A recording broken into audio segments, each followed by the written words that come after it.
following is a presentation of the iRacing eSports Network.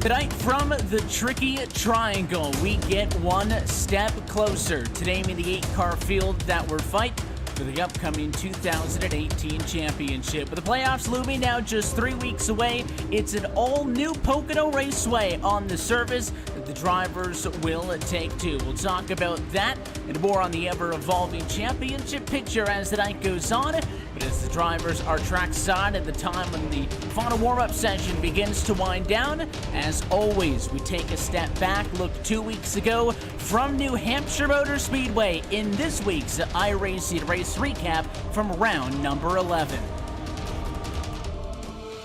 As always, we're happy that you're spending a Tuesday night with us on RaceSpot TV on the iRacing eSports Network. American Ethanol green flag in the air, and we are racing from New Hampshire, race 11, the 2018 clean up front, first time into 1 and 2.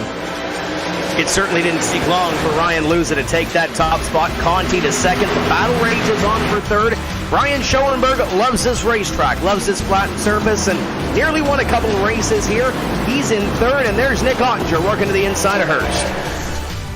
Just before that yellow flag came out, concerned that obviously you get in position, the yellow comes out, and you almost lose your opportunity, but it was a good job of the 5 of Conti right off to the restart, get up and around Luza, and the 6 machine under attack now from Jimmy Mullis, and he really missed quarter exit that time, had to get way out of the gas, and you could see the 27 blow by him on the inside, more of a mistake from the 6 than some sort of magician-like move from Mullis, but it'll put him into the number 2 position, and Ray Alfala smells the blood in the water. It is Shark Week after all. He'll go to the inside. This fight's for third. 27 to Jimmy Mullis right now, currently scored as your race leader has also not come down to the pit lane. So it's not just cars trying to get back to the lead lap that are neglecting some pit service. This is it from New Hampshire. Pace car down for one more time. Mullis getting the door knocked on. He's set sail to turn number 1. Novak going to be uncontested for P2. To the top 2, single file off into the quarter. Alfala trying to get around Vincent for third. He does. But now Ray Alfala sets his sights on Novak, drives it into the inside line, up off of corner number 2. There'll be single file for the top 3. The 10 of Corey Vincent on the outside. Caution flag is out. That'll end it. Try some different things on the racetrack, try some different things in the setup. There's still a lot of drivers who don't know their playoff fate, but Jimmy Mullis is going to come off of the final quarter at New Hampshire. He'll become the 7th different winner in the NASCAR Peak Antifreeze iRacing Series to win from Loudon. It's Mullis in 2018. The 27 takes home the checkered flag tonight.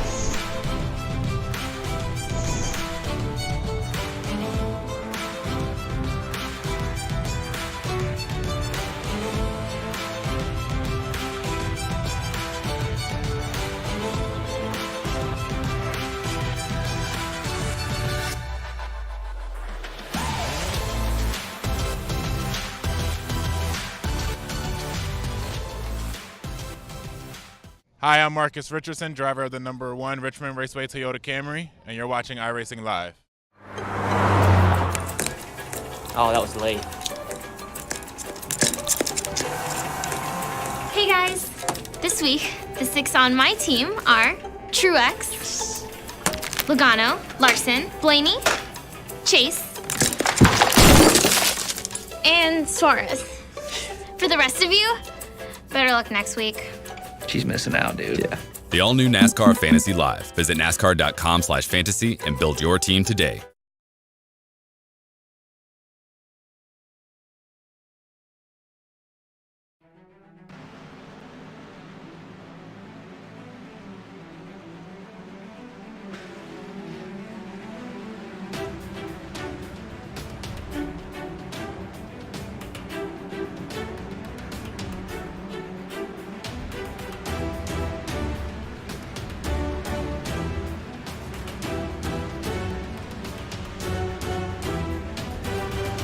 The road to $10,000 gets a lot more interesting in just 2 more weeks. But tonight, as we get closer to the start of the playoffs, it's Long Pond, Pennsylvania's Pocono Raceway that plays host to the penultimate race of the regular season, and it is from the RaceSpot TV booth where we say good evening sim racing fans and welcome to round number 12 of the 2018 NASCAR Peak Antifreeze iRacing series on the iRacing eSports network. We head into this tricky triangle with the top 8 and therefore your playoff drivers still undecided. And as we welcome you into tonight's coverage, myself, Evan Pocono, alongside with Tim Terry upstairs. Hugo Louise is down in the production trailer bringing us to you this evening. And Tim, it is an all-new Pocono Raceway that we have tonight. This is a track that has been on the calendar since 2011, but a new scan of Pocono to the iRacing service for 2018. And that previous version has produced 6 different winners in 6 different years, and we might very well see a 7th here this evening. You mentioned that playoff picture, Evan. It's not going to be decided here tonight, but it's definitely going to be shaped here tonight as we have some drivers that are in some dire need of some points before we head to that penultimate round of the final round of the Texas Motor Speedway prior to deciding the playoff picture. You see half of it on your screen. There's some other drivers, Evan, on that second page that really need to step up tonight. Yeah, and the math is not looking good for the drivers if you're not there in the top 10. The top 8, that's the cutoff you're looking for. So Nick Ottinger in with those 298 points. Logan DeClamp at 9th, not with the 291 points. That's a 7-point difference between fighting for a championship or not, and there is no win and you're in. It's all based on the points that add up over the course of the season. So as we transition to page number 2, Novak, Hurst, Mullis, these drivers need not only to probably knock out top 5s, if not a couple of race wins here and then in 2 weeks' time from Texas, but you are going to need those drivers in front of you to have some issues. Of course, the drivers that you saw at the very top of the championship standings, Tim, no concern. For the likes of Alfala, Zelensky, Leahy, Busaluza, those drivers all pretty good, maybe not mathematically locked into with the exception of the top 2, so there is again still anything that could happen in these next 2 weeks, but certainly some drivers far more comfortable than others. There's also one drop race to factor in as well, but when you look at those top 3, I think those top 3 are pretty safe. Everybody from Busa on back, you're really starting to try to lock in a good finish here and try to make it a little more comfortable heading into the Texas Motor Speedway. But you look at guys like Busa, Luza, Shelton, Conti, you look at Ottinger, Clampett, Christian Chalner, and even back to Novak and Hurst. I think they still have a chance. It's just a matter of controlling your own destiny tonight at this Pocono Raceway. Very tricky racetrack. It can go one of either way. You can have a lot of green flag racing in here, but when you fan out 3, 4, and 5 wide, sometimes that breeds a couple of caution flags if you don't know who you're racing with. So we'll see very quickly what kind of race we're in for, Evan, but it's going to be exciting either way. And certainly we know, as you mentioned, Pocono can lead to pretty much anybody having an opportunity to go for the race win. It is a very unique racetrack, so if you feel like this kind of plays into your wheelhouse, this is one that's been circled on your calendar. Not only have all 6 prior races at Pocono brought us a different winner, but Tim, also each of the last 7 races, all the way back to Ray Alfala in Richmond, have been different winners. We haven't seen a repeat winner in the last 7 weeks, so things are certainly pretty wide open, it would seem, as this regular season begins to wind down. And you look at a guy like your pole sitter, that could very well put out another winner, a different winner here this season. So I'm excited to see what happens here over 100 laps. It's a long way to go as these guys get ready to go at this Pocono Raceway. And we'll introduce you to that starting grid. Let's go trackside and take a look. This is your RaceSpot TV starting grid for round number 12. And that pole sitter is Christian Challoner. The number 78 machine has an opportunity to fight for the race win here tonight from Pocono. He will start from pole position. He's also simply looking for a first career win at this racetrack. He'll be joined on the front row by Ryan Luza, who starts in the number 2 position with Corey Vincent, Keegan Leahy. They're going to tag team up in row 2. That'll be 3rd and 4th starting position respectively. Just behind them, you'll have the 12 Nicholas Shelton, who starts in 5th. Great qualifying effort by Brad Davies. He lines up in 6th. Ray Alfala 7th. Bobby Zelensky, one of those drivers that's near the top of the championship standings, will roll off 8th. 9th, Derek Bordeaux, and Brian Schoenberg with a top 10 effort. Just behind him, you'll find Jimmy Mullis rolling off at a number 11 spot. Chris Shearburn joins him in 12th as well. Michael Guest gets that unlucky number 13 starting spot tonight. That's going to be the inside of row 7. Outside of that, row 14 belongs to the 74 of Taylor Hurst. And then behind him, it is Nick Ottinger rolling from 15th. Here's a guy that has to get it done this evening. Logan Clampett will line up in 16th place. Casey Kerwin 17th. Marcus Richardson 18th. Matt Busa in at 19th in that playoff picture as well. And Zach Novak, another driver that needs to get up on the wheel tonight. Continue down to row number 11, 21st starting spot belongs to Andrew Fayash III. Phil Diaz will start from 22nd. David Rattler, Dylan Duval 23rd, 24th. And Michael Conti way back in P25. Colton Davis will roll off in 26th. 27th is Chris Overland. Alex Bergeron 28th. Joe Letteriello 29th. And Casey Tucker in the 28th is 30th.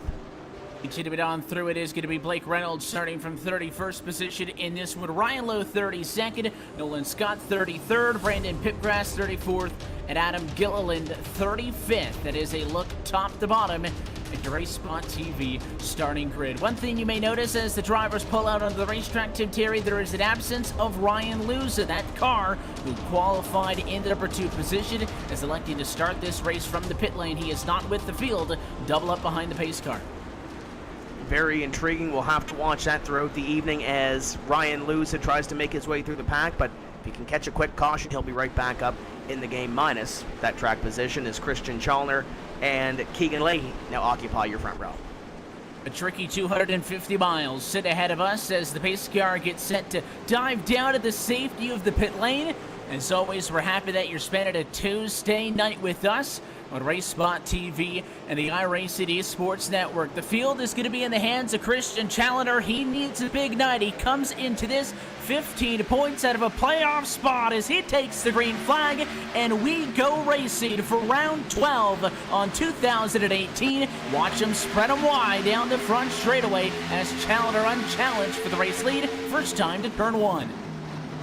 And Keegan Leahy's going to take second place away. Looks like Corey Vincent in third. Driver on the move, at least at the front here, is Nick Shelton in that 12 to the inside of Bobby Zielinski, and almost look to the inside, and indeed he will, on Brad Davies to try to take away one more position. Shelton on the move, and he's one of those drivers, Evan, that is on the good side of the bubble right now. If he can keep it up in the top 10 throughout the evening, might feel a little bit comfortable heading into Texas.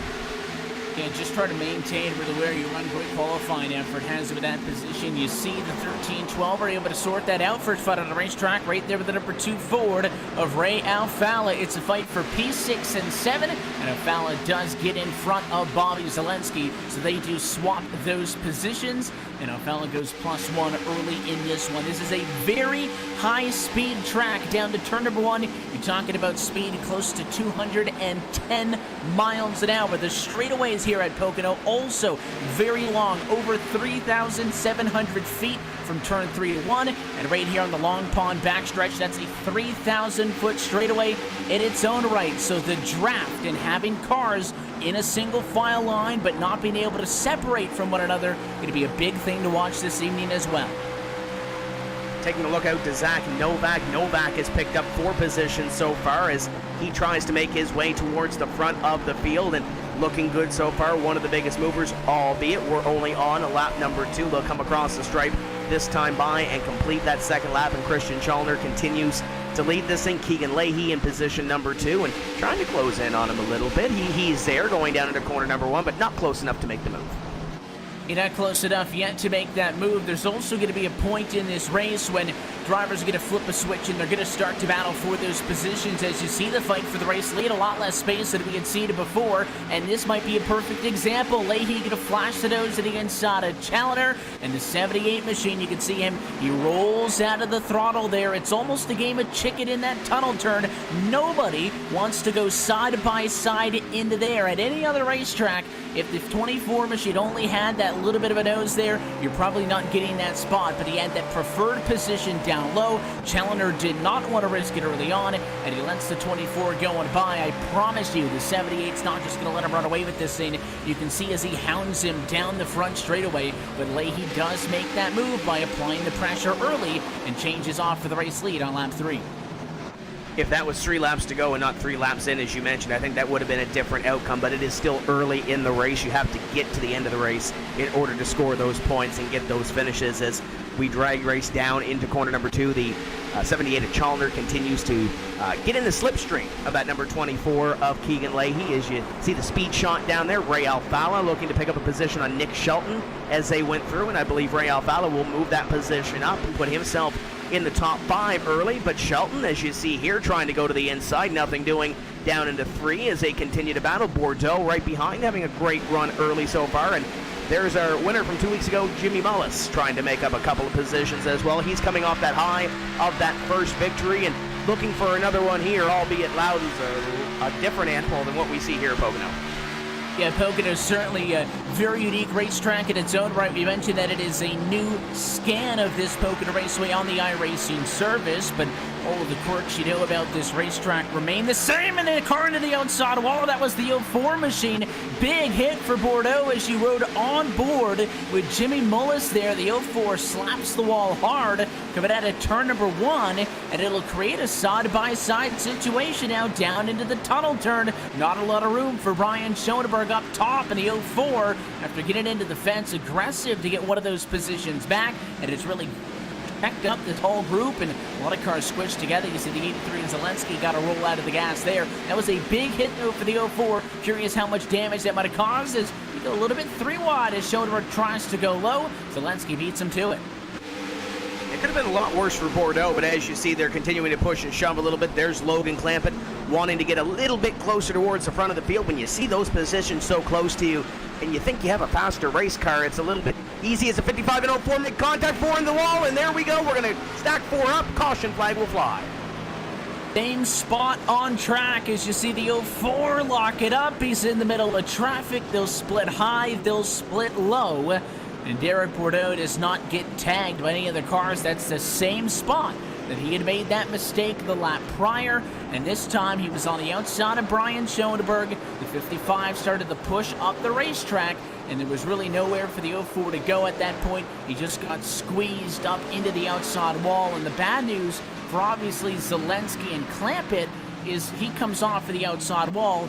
There's really nowhere for those cars to go. It did look like Zelensky and Clampett had made contact before that. I think Zelensky, Tim, saw what was happening and got onto the brakes, and Clampett got into the back of him before they came careening into the 04. But we talked about somebody that needed a good night tonight. That was Logan Clampett, who was only in a position 7 points below the cut line to transfer into the playoffs, and an early wreck is not good news.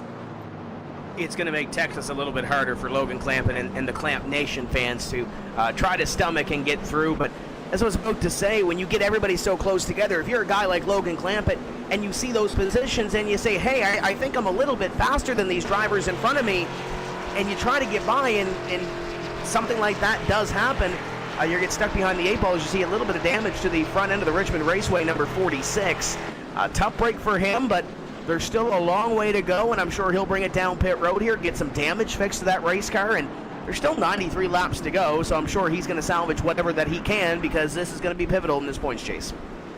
You're going to have to stay out there and tough it out. I suppose if there's any point in the race to get some damage, early would be the time to do so. You can get that car fixed up as best as you can. My big concern after we saw the 04 hit the outside wall as hard as he did was how is that going to affect the car, because this is a very aerodynamically sensitive racetrack. So you might be able to get the car fixed up, but Clampett's machine, Zelensky's machine, those things are never going to be back at 100%. It was a short run as we come to crossover from laps 7 to 8, but you can see the pit lane entrance, everybody coming down for service. The question is, do they go the safe call in 4? Do we see some impact drivers gamble with 2?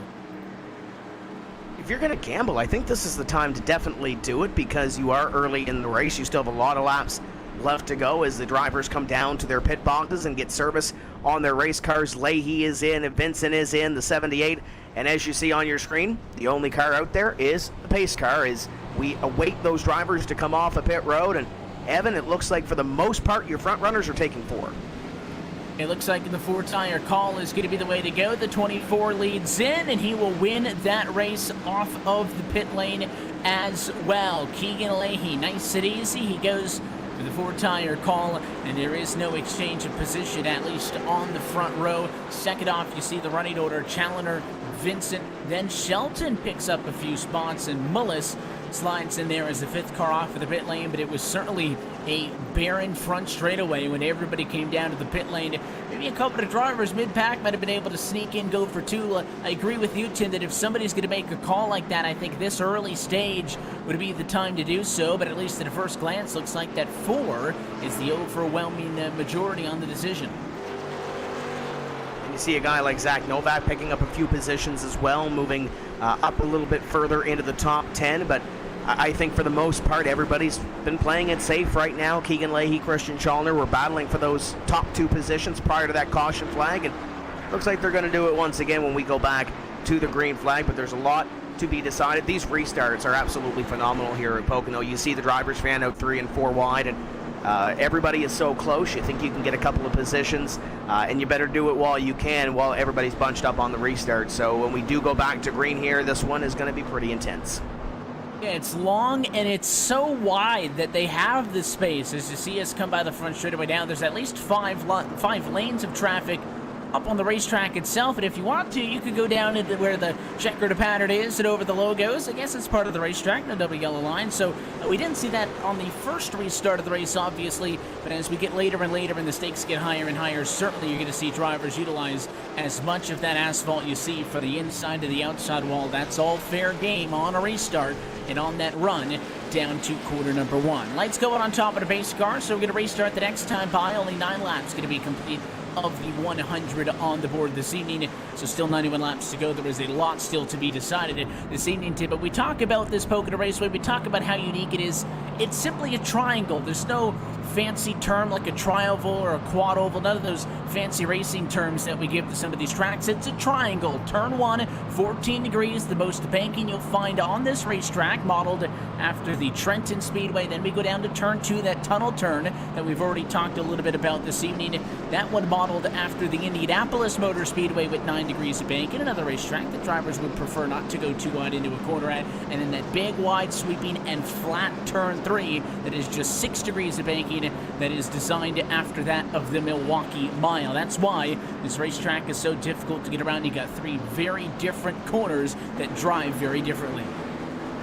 3 different corners, 3 different straightaways, and you got to really try to set up your race car and try to figure out where you're best at and set up your passes. It's a driver's racetrack at the end of the day, Evan, and you got to figure out where you are the best, where you set up your passes, and where's going to be your winning move to get yourself into victory lane.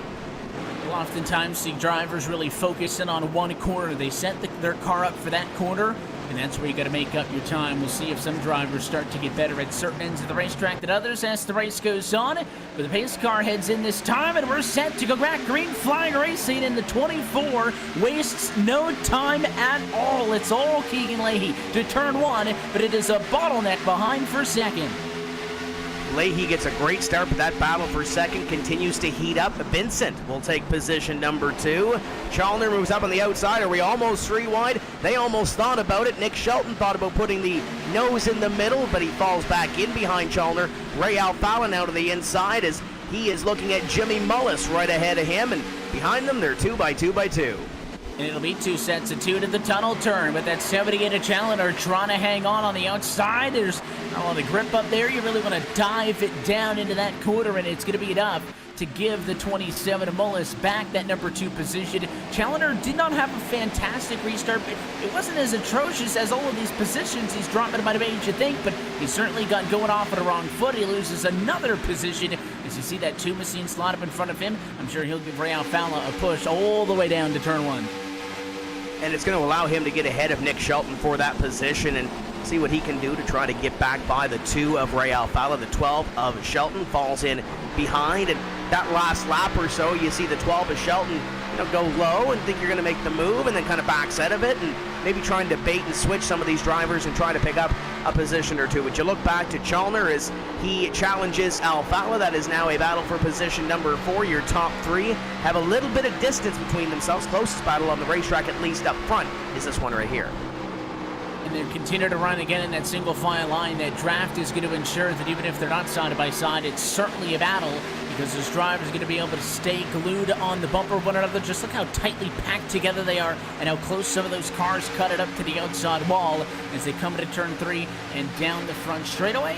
Race leader Keegan Leahy, 209 miles an hour was the fastest he got that time, diving down into turn number 1. You see the gaps, those are your race leaders. Leahy 1, Corey Vincent 2nd, and then Mullis, Alfala 3-4 with Challenger rounding up the top 5 is how your race leaders have shook things out off of the race start. And for at least a split second, single file all the way in the top 10. First fight, you see it there with the 11 machine back in the pack. That's Colton Davis on the inside of the 42 machine of Dylan Duval, and Duval did a very good job of holding top of the outside in turn 2. This fight going to come all the way down to turn 3.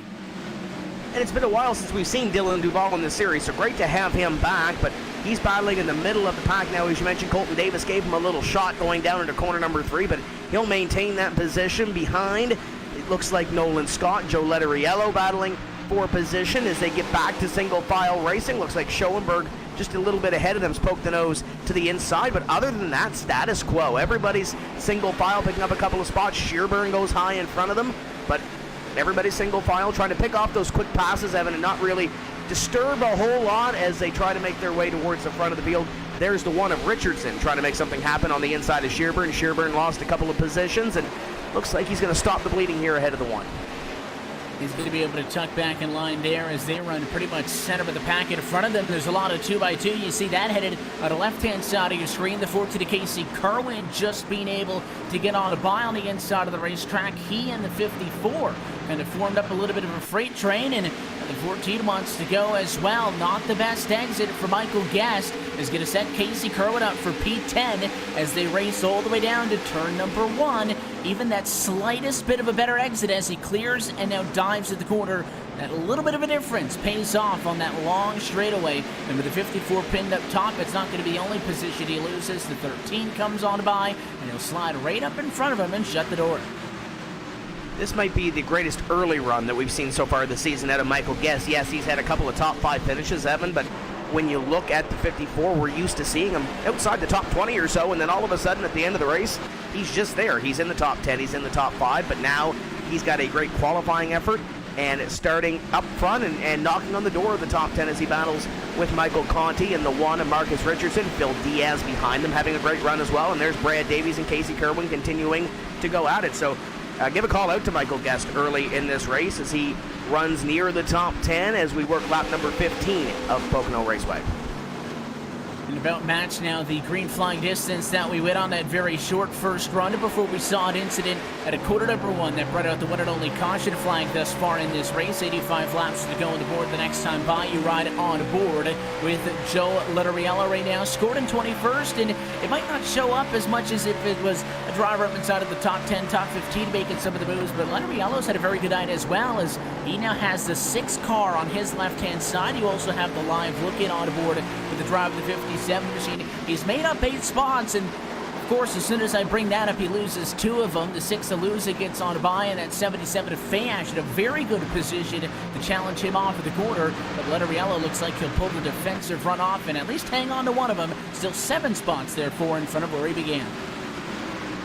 And continues to work. The 77 will fall back in behind for the time being, but you look at how close everybody is. You saw the closing rate on the 11 in front, the 6 of Ryan Luza now going by, and now Joe Letteriello will close back in on Colton Davis and see what he can do to try to pick up that position. Looked like he was trying to set him up prior to Luza going for that position as they continue to run a single file. It's still status quo up in front. Nothing's changed. Keegan Leahy's got a 7/10 of a second lead. This battle in the middle of the pack is pretty much where it is, and there's that 7/10 of a second lead. Keegan Leahy's pretty much checked out on the rest of this field, and everybody pretty much equal distance into the top 10 or so. Nobody really poking their nose out and putting on a battle at this point. Content to ride here as we'll complete lap number 16. You see Keegan Leahy now the biggest race advantage he's had thus far, now nearly a second. You see the live tracker there in the center of your screen, just now cracking a 1 second advantage back to Corey Vincent. Vincent, I think, sliding back a little bit more than he would like at this moment. I had been watching Christian Challenger, and you see the 78 machine. He's the 3rd car in that second group there, tailing the 27 Mullis. Well, he had just gotten around the likes of Alfala and some of those other cars off for the restart a handful of laps ago, and there was a noticeable gap from the 78 to the 27 Mullets. As you're right on board with him, the gap is not that big anymore, just about a car length. So he's done a good job of catching Mullis, while at the same time, Mullis did a very good job at catching Corey Vincent. So I think it's very much a three-way battle right now for the number 2 spot. The question is, who makes a move first? They'll come up out of the corner, the 27 of Mullis sucks right up tight to the 78 and goes to the inside, or at least pokes the nose on the inside, and that's the 10 of Corey Vincent as they dive it down into corner number 1. This time I don't think he's going to be close enough to make the move, but he drives it in deep, does Mullis, and Vincent lets him have the position and just slides right in front of the 78. Does he try a crossover move here out of corner number 1? Thought about it, got a little bit sideways and pulls back in behind the 27 of Mullis as he'll slipstream down the back into corner number 2. But Jimmy Mullis drove it in deep down into corner number 1. That's what you have to do. He picked up the position, and now he'll try to set his sights on closing that huge gap right now on Keegan Leahy. But Vincent has other plans. He looks to the inside, or at least did down the short straightaway, and Jimmy Mullis drives it in deep again into 3. It was about as good of a pass as you could expect. If you're that 27 to Jimmy Mullis, you show the nose, you get a little bit of position, and that driver gives you the space. But we certainly saw the 10 of Vincent go for the crossover this time by Mullis, therefore takes over second, and Vincent falls back down to where he started in third as we ride on board with him. Tried to cross him over, looked like he had the speed, but as you mentioned, Tim, just a little bit sideways off of the quarter as he kept that right foot in. It prevented him from being able to get back to him. These drivers very aware that if you get even a little bit of space on the inside of somebody, you probably got the spot. And I don't think Corey Vincent necessarily let the 27 go with this grand scheme of crossing him over, and he was very stingent on not letting P2 go. I think it was a combination of he's faster than me, I don't want to go into the corner side by side, but if I can get to his inside and force him to let me go like I just did with him, it's not going to be an issue though. The 10 I think is going to have his hands full. The 70 at a Challenger got really deep in the corner number 3. He was just about to set up a move, and he's going to lose a couple of car lengths, so he'll have to try to reset and go for it again. But he went very hard into turn 3, almost got Vincent in the right rear. The wrong place, wrong time for that move, and the 78 I think was anticipating trying to get up there in battle, but as you saw, it just falls back a little bit there, and could have been a lot bigger than it was, could have had a bigger collision and what have you, but these guys are the pros. They continue to go at it, and the 78 will try to close back in on the 10 of Corey Vincent. There's that big gap back to position number 2 as everybody, for the most part, you look down the straightaway, single file, a couple of drivers trying to maybe poke the nose to the inside and try to pick up a position, but as they go by the speed shot, every single one of them, single file right now, trying to log some laps. And I think that's the objective for these drivers as well. Nobody likes pacing around the 2.5 miles. That is the Pocono Raceway. So they would certainly like to be able to get to the at least the second half of this race. Obviously, get through some green flag pit stops, gives the drivers from 5th to 15th position an opportunity to use some of that strategy to make a difference, kind of get yourself that little bit extra. But you see that single file line, I don't think you could find any battle for position until we get back here at the way end.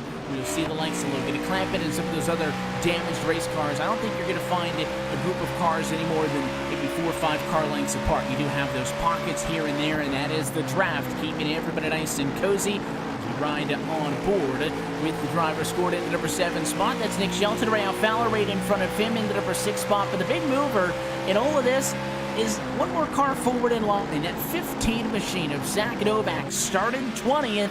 He's P5, and that makes him your biggest mover early on.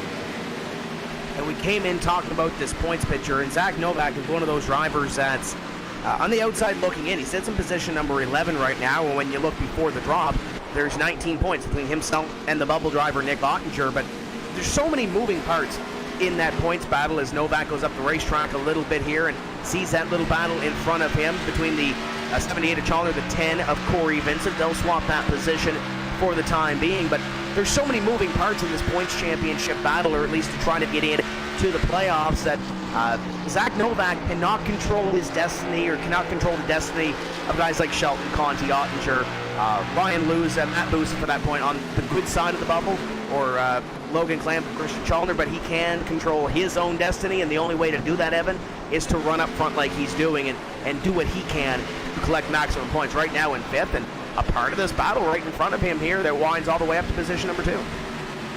It continues to go on. Challenger and the number 78 machine eventually able to get to that number 3 position. So Corey Vincent now behind him, also trying to come on the counter attack. But with Vincent seeing the 15 get bigger and bigger in the rearview mirror, the 10 needs to figure something out. He can't just keep dropping positions. Actually takes a step out to the inside, and it's going to allow the 15 to Novak to come up on the outside of the racetrack. Normally when you're attacking, you're down low, not up top. So who backs out of this one? In the charge to turn 2, neither of them.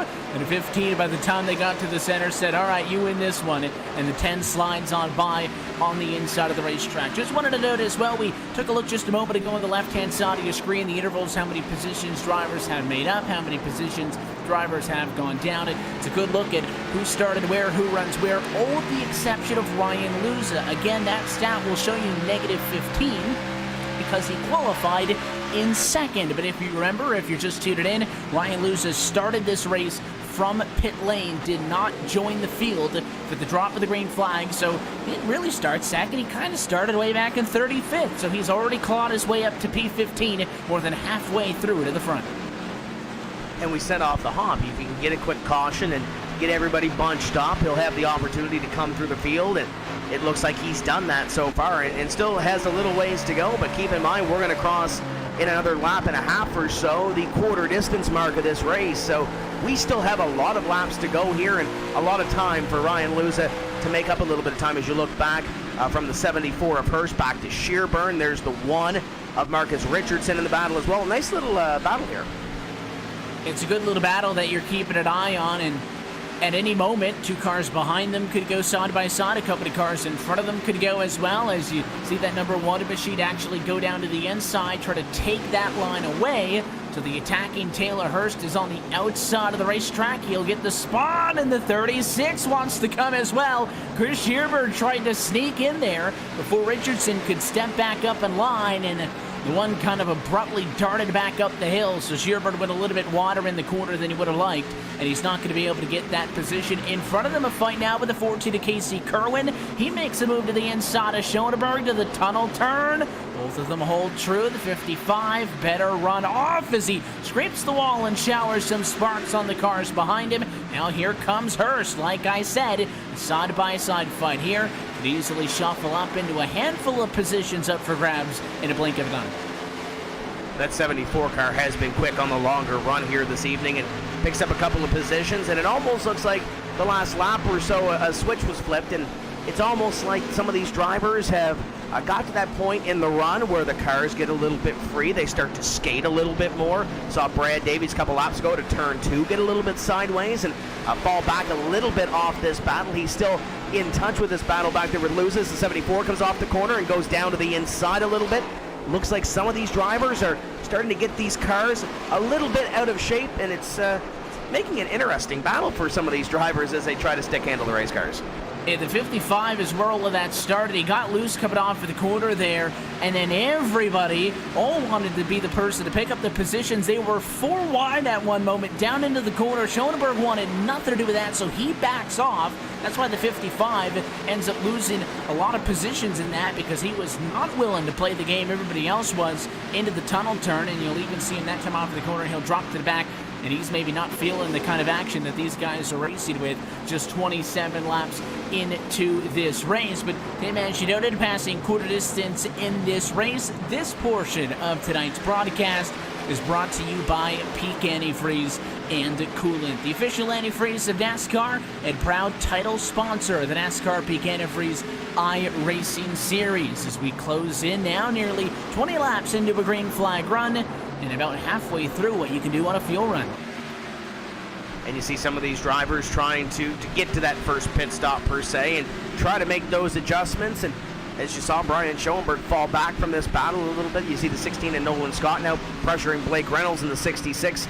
You see some of those pockets of racing, and then you saw some other guys like Brian Schoenberg just, kind of forecast what's ahead of them and fall back a little bit and try to not get in that battle. You saw that conga line right there with Schoenberg at the end. I think he saw something that was starting to brew and maybe tried to protect his race car per se, as he is comfortable right now by the looks of it, riding along with Brad Davies.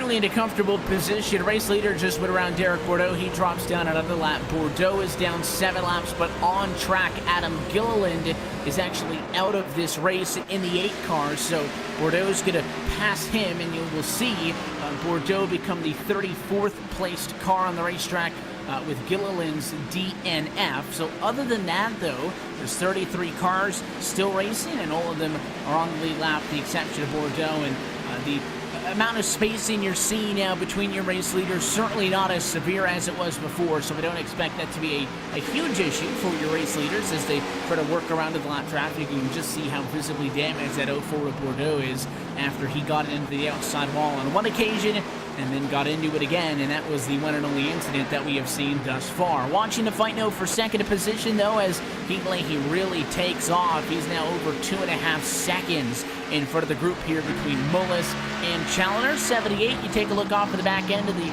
27 of Mullis, and you see Challoner as he dives it down into the corner. Kind of interesting to see the different lines these drivers are taking. Maybe trying to flash it out to get a little bit of more clean air, trying to get out of the wake of that car in front of them to get a little bit more air, and then downforce to the front end of that race car. You see the 78 lower, down in 3. He did the same thing last time in turn 1 as well.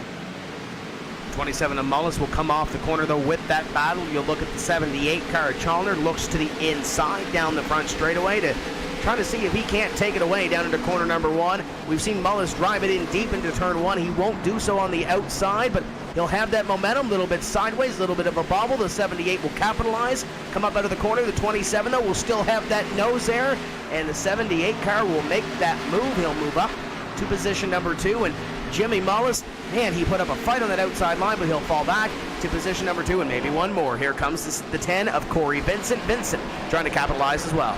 And Mullis not afraid of hanging in there up at the outside, and it's going to work that time as he keeps Vincent pinned to his inside. It's side by side for 3rd and 4th position. And it looks like that 27 may just mount a successful defense. He needs to run off to the corner. The 10 bobbles.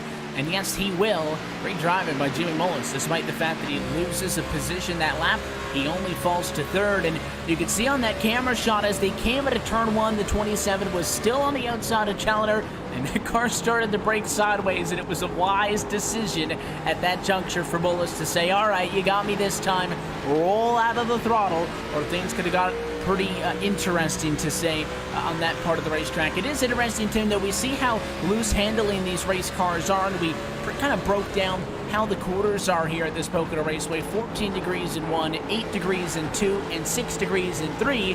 One would expect that the corner of the racetrack, I should say, that has the most banking would be where you have the most grip, but it seems like that exit at turn 1 has been the calamity corner thus far. Seen a lot of drivers get a little bit free off that corner, but we've seen these drivers try to set up, and you can even see the wheel moving a little bit there on the 10 of Corey Vincent as he tries to chase down a Mullis and the rest up front. But you look at that battle, Christian Challoner, once he got by Jimmy Mullis, he's been able to clear and gap that number 27 a little bit. You see him there in that shot, but those 3 were close for how many laps? 10 laps or so they were going at it for that position, and once the 78 of Challoner popped the cork on the 27, he pulls away a little bit. It's about a half second or so back to the 27 of Mullis, who has that advantage on the 10 of Vincent, and not too far off that shot, that number 15 is Zach Novak's kind of creeping back there. He's not within striking distance yet, but he's trying to make his way up to that battle for what would be position number 3, and Alfala Shelton not too far behind him.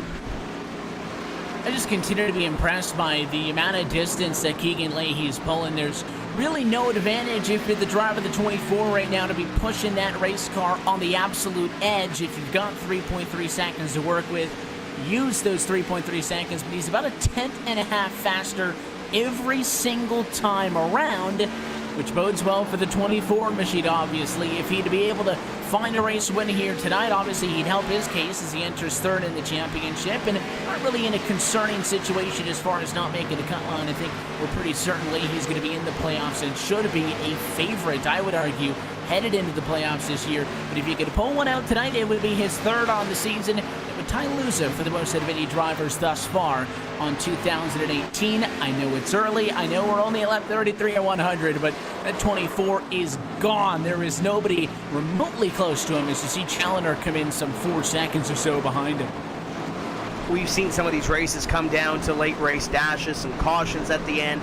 But on the other side of it too, if this race, let's say, does go green from here on in, you continue to build your lead, and maybe you have a pit stop miscue, or maybe you miss it a little bit coming onto pit road, you at least have a little bit of a buffer room. But right now, Keegan Leahy doing what he has to do up in front, and you see this battle behind. They're left to battle for position number 2 on back, and even position number 3 right now as Chalner continues to inch away a little bit from Jimmy Mullis and the 10 of Corey Vincent, who you see on your screen right now, and Zach Novak not too far behind. Ray Alfala's there, Shelton's there as well. So there's drivers that are battling for positions, but it's all behind Keegan Leahy in that 24 right now. Dominant performance so far through the first 34 laps, but we still got 2/3 of the race to go. And the interesting thing is you continue to see him just pull away towards the front of the field. I checked the lap times the last time by. What a jump for Keegan Leahy, who this time by will get an updated number, a 54.486 for your race leader and a 54.688 for Challenger. So that's at 1.5 to 0.2 of a second, a split between first and second. But Keegan Leahy was not the fastest car on the racetrack. In fact, he is 0.2 of a second in his own right slower than another race car. And that's the 6 of Ryan Luza. Again, continuing to come from the back of the pack. He's up to P9, and he's about to fight with the 05 of Gottinger. You watch these two cars as they race down the Long Pond straightaway and down to quarter number 2. Luza, fastest car on the racetrack. The thing that hurts him, obviously, is after qualifying P2, started for the pit lane, had to go back to the front, but it's never stopped somebody like a Kyle Busch from going for a race win, and Ottinger doesn't even want to bother with it. Goes to the left-hand side, rolls out of the gas, and gives it up. The 6 car now up to P8. And he continues to work up, but keep in mind, this battle is over 7 seconds behind Keegan Leahy.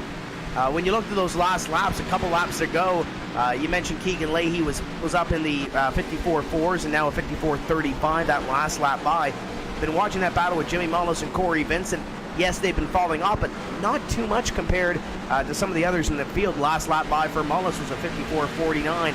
Last lap by for Corey Vincent, a little bit slower at 54.53. Yes, they are slower than your leader, but Jimmy Mullis the last couple laps has been within a tenth or a half-tenth or so of Keegan Leahy, but just like the battle that we talked about with Ryan Luza, that's 4.5 seconds or so behind your leader, Keegan Leahy. So he's been able to put up some time in between, as you see Nick Ottinger just on the end of your screen, and Taylor Hurst.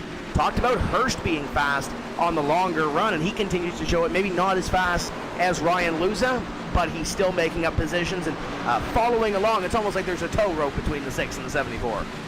And you don't necessarily have to be somebody like Alusa, who now up into the number 7 position has effectively passed 28 cars to get to where he runs right now from the start of this race. But I think that as well, that 74 of Hurst is doing exactly what he needs to do. You look out the front end of Ottinger, and you can see that he's keeping Hurst relatively close. But Taylor Hurst started 14th, and he runs in 9th. That is a great pickup for a green flag run in the first half of this race. You want to get yourself into a position to when you get to that midway point, and of course, from that point on to the end of this race, in the top 10, you get a caution flag. Not only can you benefit from restarts, a good pit stop here could grab you a spot or two. So I think certainly he's doing exactly what he needs to do. Somebody like Jimmy Mullis, obviously, who's gone 11th to 2nd. Zach Novak, who's gone 20th to 4th. All of these drivers, great pickups, and somebody who might be a little bit further behind, the 5 of Michael Conti. Tim started 25th, he runs in 14th, and I think we see the first couple of cars headed down to the pit lane. Green flag service led by Casey Kerwin. Somebody else down on the pit lane in front of him as well. Yeah, that's Chris Shearburn in the 36 car. Will head down onto pit road, so this will pop the cork on green flag pit stops in the first round of green flag pit stops. As the 2 of Ray Alfala nearly had a moment there off the corner. Indeed, he did. He's on the apron. He's going to let the 12 of Shelton go by on the outside, but Ray Alfala nearly bought the farm that last time by, and now here comes Ryan Luza to the inside. A rare mistake from the BRS number 2 driver. Ray Alfala falls back 1, and he's probably going to fall back 1 here as Luza has a run. He's got a pretty good run. It's going to be hard to defend on that one, and you can see Alfala, though, get back to the gas off of the corner and do a good job of at least making it as difficult possible for the 6 as you can. And take a look to the inside. They'll race down the front straightaway to turn 1. He's got a nose, and I think that'll pretty much do it. I don't think Ray really wants to jeopardize going in there 2x2. He takes a little bit of a wider arc. Some drivers just back out of the gas tuck in line. You can see Ray went into the corner, just entered a little bit higher so he can diamond off and basically exit the corner right on the bumper of that 6 machine. So he gives up the most minimal amount of time as possible. It's very easy to just pull over and let one guy go for a position, but you keep in mind you're giving up time to the cars behind you. So Ray Alfalla very methodical in how he executed that one. Up in front, it's now Christian Chalner that's leading. I believe Keegan Leahy may have gone down pit road. We saw Nick Ottinger a couple laps ago head down pit road as well. So green flag pit stops definitely in at the mix here as you see Keegan Leahy on your screen. Chalner, Mullis, and Vincent, your top 3 on the scoring pylon as cars continue to come down pit road. There's a couple that are making their way down now. There's the 5 of Michael Conti on your screen and also the 2 of Ray Alfalla. I think that little slip there a couple laps ago may have shown the time for Ray Alfalla to come down and maybe get a couple of adjustments made for what is going to set up to be, I'm sure, another run here. And it's probably not going to end this way, but just for the sake of letting you know what the drivers are thinking on the strategy for the time being, they're currently working lap number 40 of 100 in this race. Even the drivers who have trickled down to the pit lane in the last couple of laps, you're able to go those 60 or 62 or so laps with 1 stop on fuel. And you can't go there on 1 tank, but at this point, drivers are going to come down. And if we were to stay green, that's the questionable part about a track like Pocono. Certainly you can spread out and see that as Luza heads down to the pit lane. The 12 machinist Shelton also down. Hurst on pit road as well. So a lot more drivers coming in. But this sets these drivers up for 1 stop here at about lap 40 and 1 stop later on in the race right at about lap 70 to be able to make it to the end of this race. Again, that's if we stay green. Nothing guarantees it, but certainly that's what you have to plan on as Keegan Leahy drives by on the front straightaway and continues to make up that ground now as he runs mid-pack. And he's about 27 seconds or so behind your leader, Christian Chalner, who now comes out of the final corner. And that's the 2nd consecutive lap that Chalner flirted with the wall off turn 3, or check that turn 2. He's been getting every piece of real estate that he can out of this number 78 car as you see the 47 of Overlay make the pass. And looks like he'll come down to pit road this time by. So Chalner will surrender the lead. He'll surrender it not to Mullis, because Mullis will come down pit road as well. It'll be Corey Vincent that stays out on the racetrack and battles with the traffic on the track. And looking back here to a couple of drivers, Dylan Duval making his way down onto pit road as well. So expect to see Keegan Leahy cycle his way back up through as pit road is now very busy, about a dozen cars or so on pit road. The benefit to a big racetrack like this is when you pit, you don't lose your lead lap status. So I really like the call that Keegan Leahy has made as he's able to get all the way just like that back up into the number 2 position. There's nobody else anywhere near him at many racetracks. Is Corey Vincent, I think, the lone driver that still continues to stay out at least a bunch of race leaders. At a lot of racetracks, if you're towards the front of the field, you like to go for that short pit. You want to get the fresh tires and you want to get on some quick lap times ASAP. The problem is you fall off for the lead lap as you see Vincent finally come down to the pit lane. Took him to lap 42, but he is now in. And when you lose that lead lap status, if a yellow comes out, you're in a very bad spot. You'd have to pass up the opportunity to pit to get back to the lead lap. You'd be at the tail end of the lead lap with no tires, and it is a headache. So the good news here is that's not a factor Leahy had to deal with. I liked his call. You come in, you get your tires, and I think the gap for the race lead is you see nobody behind him for the longest amount of time. That's going to work out very well for the 24 car.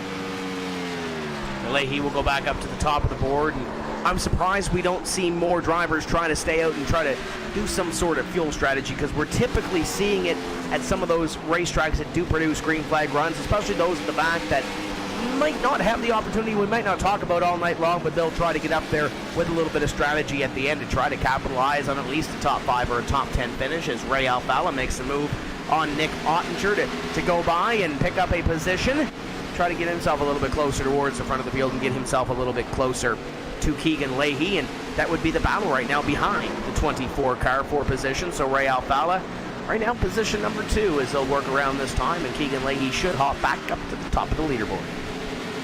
He's going to be able to cycle back to the race lead this time by. Corey Vincent was still scored as your race leader last time around as he came down to the pit lane from that number 1 position.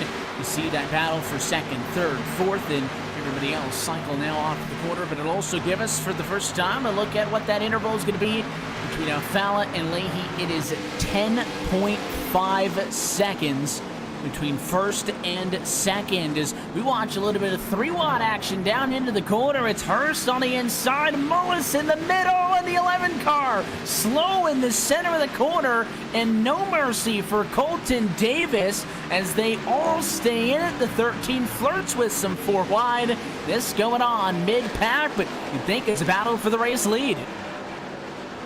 And this is a battle for position as well. They're all on the same lap. They're all going for a top 10 position right now. We're just outside the top 10. Looks like Novak will be a part of this battle as well as they went 3 wide, now back to 2x2, and the 15 going to join the fray as well. Exciting little battle here in turn number 3 as all these drivers fight for the same piece of real estate off the final corner, down the straightaway.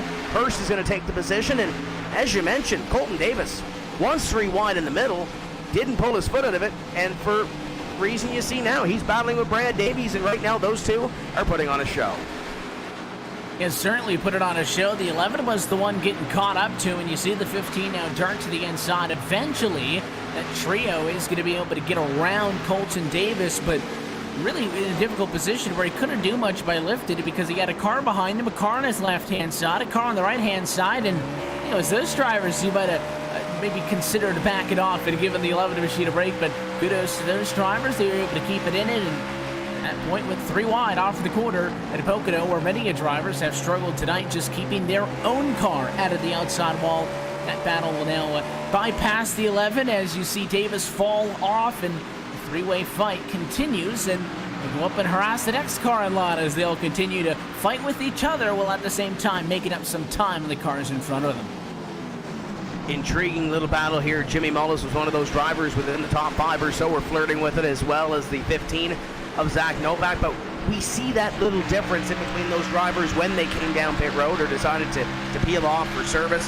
For example, a guy like Christian Chalner was outside the top 5 a couple laps ago, and now he's found himself up to position number 3. There he is there, just past Ottinger the last lap, a little up against the wall. Ryan Luzin just behind him as well, making up some time, but Ray Alfala is the second place driver right now, but he I'm sure is going to be challenged in a couple laps here by that number 78 at Chalner, because that car is on the move. But between him and the leader is still 10 seconds. You see the damaged vehicles. That Bobby Zielinski ahead of the 2 of Ray Alfala. There's a little bit of damage to that race car as well, and there's a driver that's a little comfortable up in front with the point standing, so can afford to lose some points, Evan, but doesn't want to lose a whole lot coming into that final race before the cutoff of Texas. And I want to remind you, as the season goes on, all the races in this NASCAR Peak Antifreeze iRacing series going to be right here on the iRacing eSports Network, so make sure you subscribe, make sure you got the notification bell on it so you can catch us next time out at Texas, and then, of course, all the way through the playoffs and the end of this 2018 season. Fights aplenty on the racetrack. The cars that you're seeing make up time now with the cars that pitted later than the cars who pitted earlier. Obviously, you got your fresh tires after they did, so you lost time, but you currently have better tires on the racetrack. That's why that gap that was 10.5 seconds between first and second is down to a dismal 9.2 and now 9. Now, Alfala's advantage is slowly going to fade away, and I still think Keegan Leahy is going to have ended up adding on to the interval that he had between first and second when he decided to make that short pit call, but that's why you see this phenomenon after a cycle of green flag pit stops, where all of a sudden it seems like these cars found speed out of nowhere. It's really just things kind of righting the wrongs, if you will. Some drivers go for the short pit, try to get some track position. The longer you go into the following run, the further away that will slip. But in the green flag stretch, it's nearly gone 40 laps to this point, only 2 laps away for the halfway point here at Pocono.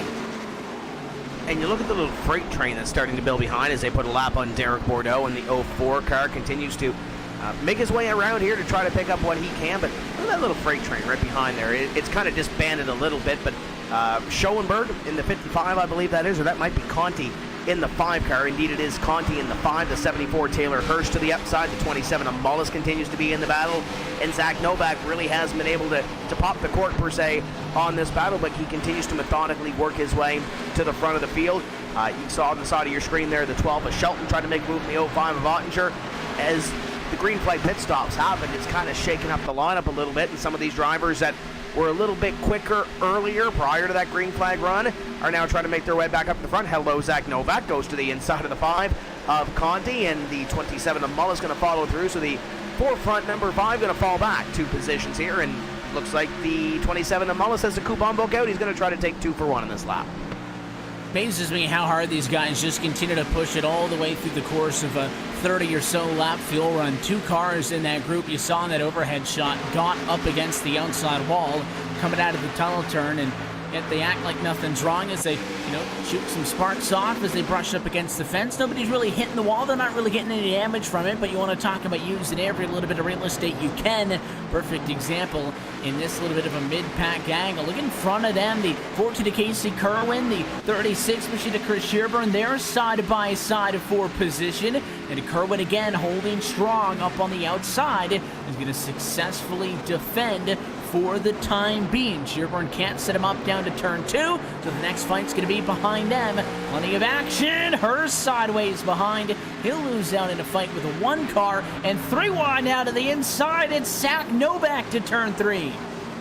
Novak did not think twice. Went to the inside of the 74 of Hurst. Hurst going to fight back on the outside. 15 sideways. Collects it up into the 74, but the 74 will continue to motor on that outside. And mentioned earlier that Taylor Hurst, we get 5-10 laps or so into the run. The 74 is like a fine wine, gets better with age and continues to work his way towards the front. 36 of Shearburn now goes back to the 14 of Casey Kerwin as they battle for that position. Richardson right behind, battling with his Chaos crewmate in Mullis, and it's side by side, stacked 2 deep. And the 36 of Shearburn has been like a yo-yo tonight here, Evan. He's been up towards the front, up towards the top 5. He's been back outside the top 15, and now he finds himself right around where he started. As he started in position number 12, he's up to 8th, and here comes Mullis. Are we going to go 3 wide again down to the 3? He's going to go down to the inside, right up against the yellow line. It is a 3-way fight for position, and it is going to pay off just like that. Jimmy Mullis gets 2 spots around the 14 and the 36, and he rockets into P7. Nicely done with the drive of the 27 Toyota. Not done yet, though, because Shearburn trying to get back at him. Dives to the inside of the racetrack. That one is not going to work out. We really want to give you a full field rundown. We'll hold it off for a moment as we continue to watch these drivers do battle at lap number 52, but we'll remind you at least that this portion of tonight's broadcast is brought to you by Herculiner Bedliner. The tough comes easy. We'll get to the iRacing midway race break in just a moment as this 5-6 car pack shows no signs of settling down. It's the 15 again at Novak. He went 3 wide down into this quarter a couple of laps ago, Tim. The left side tires were in the grass on that move. At least this time he's on the curb as he tries to get up on the inside of the 14 car. Oh, the 15 is sideways out of turn 3. The 74 of Hurst, nowhere to go, but to the back bumper, and now to the outside he goes on the number 15 of Novak. And it seems like Novak does not like that inside line, but in order to try to set up a pass in turn 3, that's really the way he has to go, or the place he has to go to try to set it up. Now he'll go to the inside of Richardson through 1, try to clear him. The 1 will roll the top and will still be there on the 15 as they drive it down the straightaway. The 74 of Hurst looks on, but the 15 of Zach Novak, if he's still here down to the inside in turn 3, we'll have to watch and see how he handles it. The 74 will make the move on the 1 as well. The 1 of Richardson may have scraped the wall. The 74 continues to work the inside. Man, what a show these guys are putting on. I know they call it the Darlington stripe, but I think the right side of all of these race cars is going to look very similar after this race. And just as that battle winds down, another one picks up. It's Novak again on the attack, this time on the inside of the 14 to Casey Kerwin. In front of all of this, Jimmy Mullis has done a good job of running away. He's about to challenge Nick Ottinger for 6, but watch that side-by-side fight down to corner number 1, and it is the inside that pays off, and there's always that second car in line. It starts as a 2-car fight. 1 car makes the pass, and that pesky 3rd car always tries to sneak in and steal that positioning. In this case, it was Taylor Hurst, got a nose there, but not enough of a run to at least get the position, but a great entry into the corner. I think he caught the 14 sleeping, because I didn't think Taylor Hurst had that, and he gets the spot. And he drove it up off the corner to try to get in front of the number 14. I wouldn't say a slide job. He had control of that race car, but he just drove it up and made sure that it stuck. And there again, Marcus Richardson slides in and tries to take a position away from Kerwin, and he will do so. And it's all about momentum. You see two cars battling in front of you, they're going to lose a little bit of momentum to that driver right behind, and by the time that position gets decided, the other driver is there and ready to make a position as you ride on board with the Napa number 14 of Kerwin, right on the back bumper of that Chaos Crew driver in the one, Marcus Richardson. They continue to go at it, and oh, by the way, you mentioned that battle between Mullis and Ottinger, Evan. It's a battle no more. Mullis has pulled away with position number 6 and put a fair gap on Ottinger in a lap or so. You see it right there, and Ottinger, it looks like he's one of those drivers that is falling back here in the middle portion of this second run. He's got Shearburn closing in as well. Won't be long before that 36 is there. Yeah, something tells me these drivers are going to be back to doing a battle in just a minute, but as they single file out for a brief moment, let's take this opportunity as we cross the halfway point in tonight's race to take a look at our iRacing Midway Race Break, brought to you by iRacing, the leading online racing simulation developed from the beginning as a centralized racing and competition service. iRacing organizes, hosts, and officiates races on virtual tracks from all around the globe. And in the fast-paced world of eSports, iRacing is your one-stop shop for online racing with officially sanctioned series by the likes of NASCAR and many more. As we work lap number 56, Keegan Leahy is your race leader. The gap sits right now at 7.4 seconds. Back to Christian Challenger, who leads on top of Ray Alfal at third. Ryan Lusa back up to P4, race high for him thus far, and Nicholas Shelton inside of the top 5. Behind them, Jimmy Mullis runs in the number 6 position. This is some of those cars we've been watching for the better part of the last 10 minutes. Nick Ottinger behind, scored in 7th position. Chris Shearburn in the 36 car scored at 8th spot. Zach Novak behind is 9th, and Taylor Hurst rounds out your top 10. And not too far behind, one of those drivers that was involved in that battle was Marcus Richardson. He sits in 11th. Michael Conti, little ways off that battle as well. In 12th, Casey Kerwin, trying to close in on the 5 of Conti. He runs in position 13. Colton Davis, Brad Davies complete your top 15 as Dylan Duval doing a great job here this evening as well in his return to the series in 16th. Andrew Fash, Michael Guest, Corey Vincent all the way back in 19th place, and looks like he's battling with Michael Guest for 18th. He'll take that position. And rounding off your top 20 is the 34, Matt Busa. And then continuing on behind Busa, Brian Schoenberg is scored in the number 21 position. Alex Berger on 22nd with Chris Overland 23rd, Blake Reynolds 24th, and David Rattler in P25. Phil Diaz down in 26th spot, Joe Letteriello 27th. A lot of these drivers started back here and haven't been able to make up much time. You got Brandon Pitgrass in 28th. 29th is Nolan Scott, Casey Tucker in 30th, and then the final car on the lead lap is Logan Clampett. 31st position, came into this evening needing a good points night to be able to get up into the top 8 in the points. He was at a 7-point deficit. It's going to be a lot more difficult for him come Texas. He's also the last car on the lead lap. 2 cars that are lapped out. Bobby Zelensky's 32nd. Ryan Lowe is 33rd. And then Derek Bordeaux continues to ride 9 laps down 34th. Gilliland is in the garage. That is a complete look top to bottom at your iRacing Midway Race Break. For more information on the wide variety of sim racing possibilities online, you can visit iRacing.com to sign up today. And you might not necessarily be able to hop right into the NASCAR PEAK Antifreeze iRacing Series level of competition. If you're signing up for the first time, go to iRacing.com/membership. All new iRacing memberships. Doesn't matter if it's 3 months, doesn't matter if it's 2 years, 40% off at iRacing.com/membership. So a good opportunity to take advantage of. And Tim, now we play the waiting game, that transition period after the stops has faded, and we're no more than 10 laps away from another trip down pit road. And Keegan Leahy up in front, as you mentioned, still has an over a second lead on Christian Chalner and Ryan Lusa in third. And you see Ryan Lusa right up there in Ray Alfala's windshield, trying to chase him down for position number 3. And Ryan Lusa trying to pull away and catch the number 78 of Chalner, which is about a second and a half or so ahead of that number 6 car. And for the most part in the top 5, everybody is status quo. No real battles per se. And you can pretty much say the same throughout the top 10. Chris Shearburn was reeling in Nick Ottinger at one point, and I think he's going to be there. You see those 2 cars in the middle of your screen, but I don't think the closing rate was as great as it was a few laps ago. Yes, Shearburn is now there, and that's the closest battle within the top 10. We'll see how that plays out with Ottinger in 7th and Shearburn in 8th. You just kind of have to watch the intervals at this point and see who's made those extra strides. I had, talked about somebody like a Hurst on the last green flag run, make up those 4 or 5 positions, and then you kind of hope for a yellow, because the biggest disadvantage here is you could be passing cars, you could be faster than the race leader, but you're not going to make up 12, 11 seconds like these drivers. Lewis is a great example. He's driven his way up to 3rd.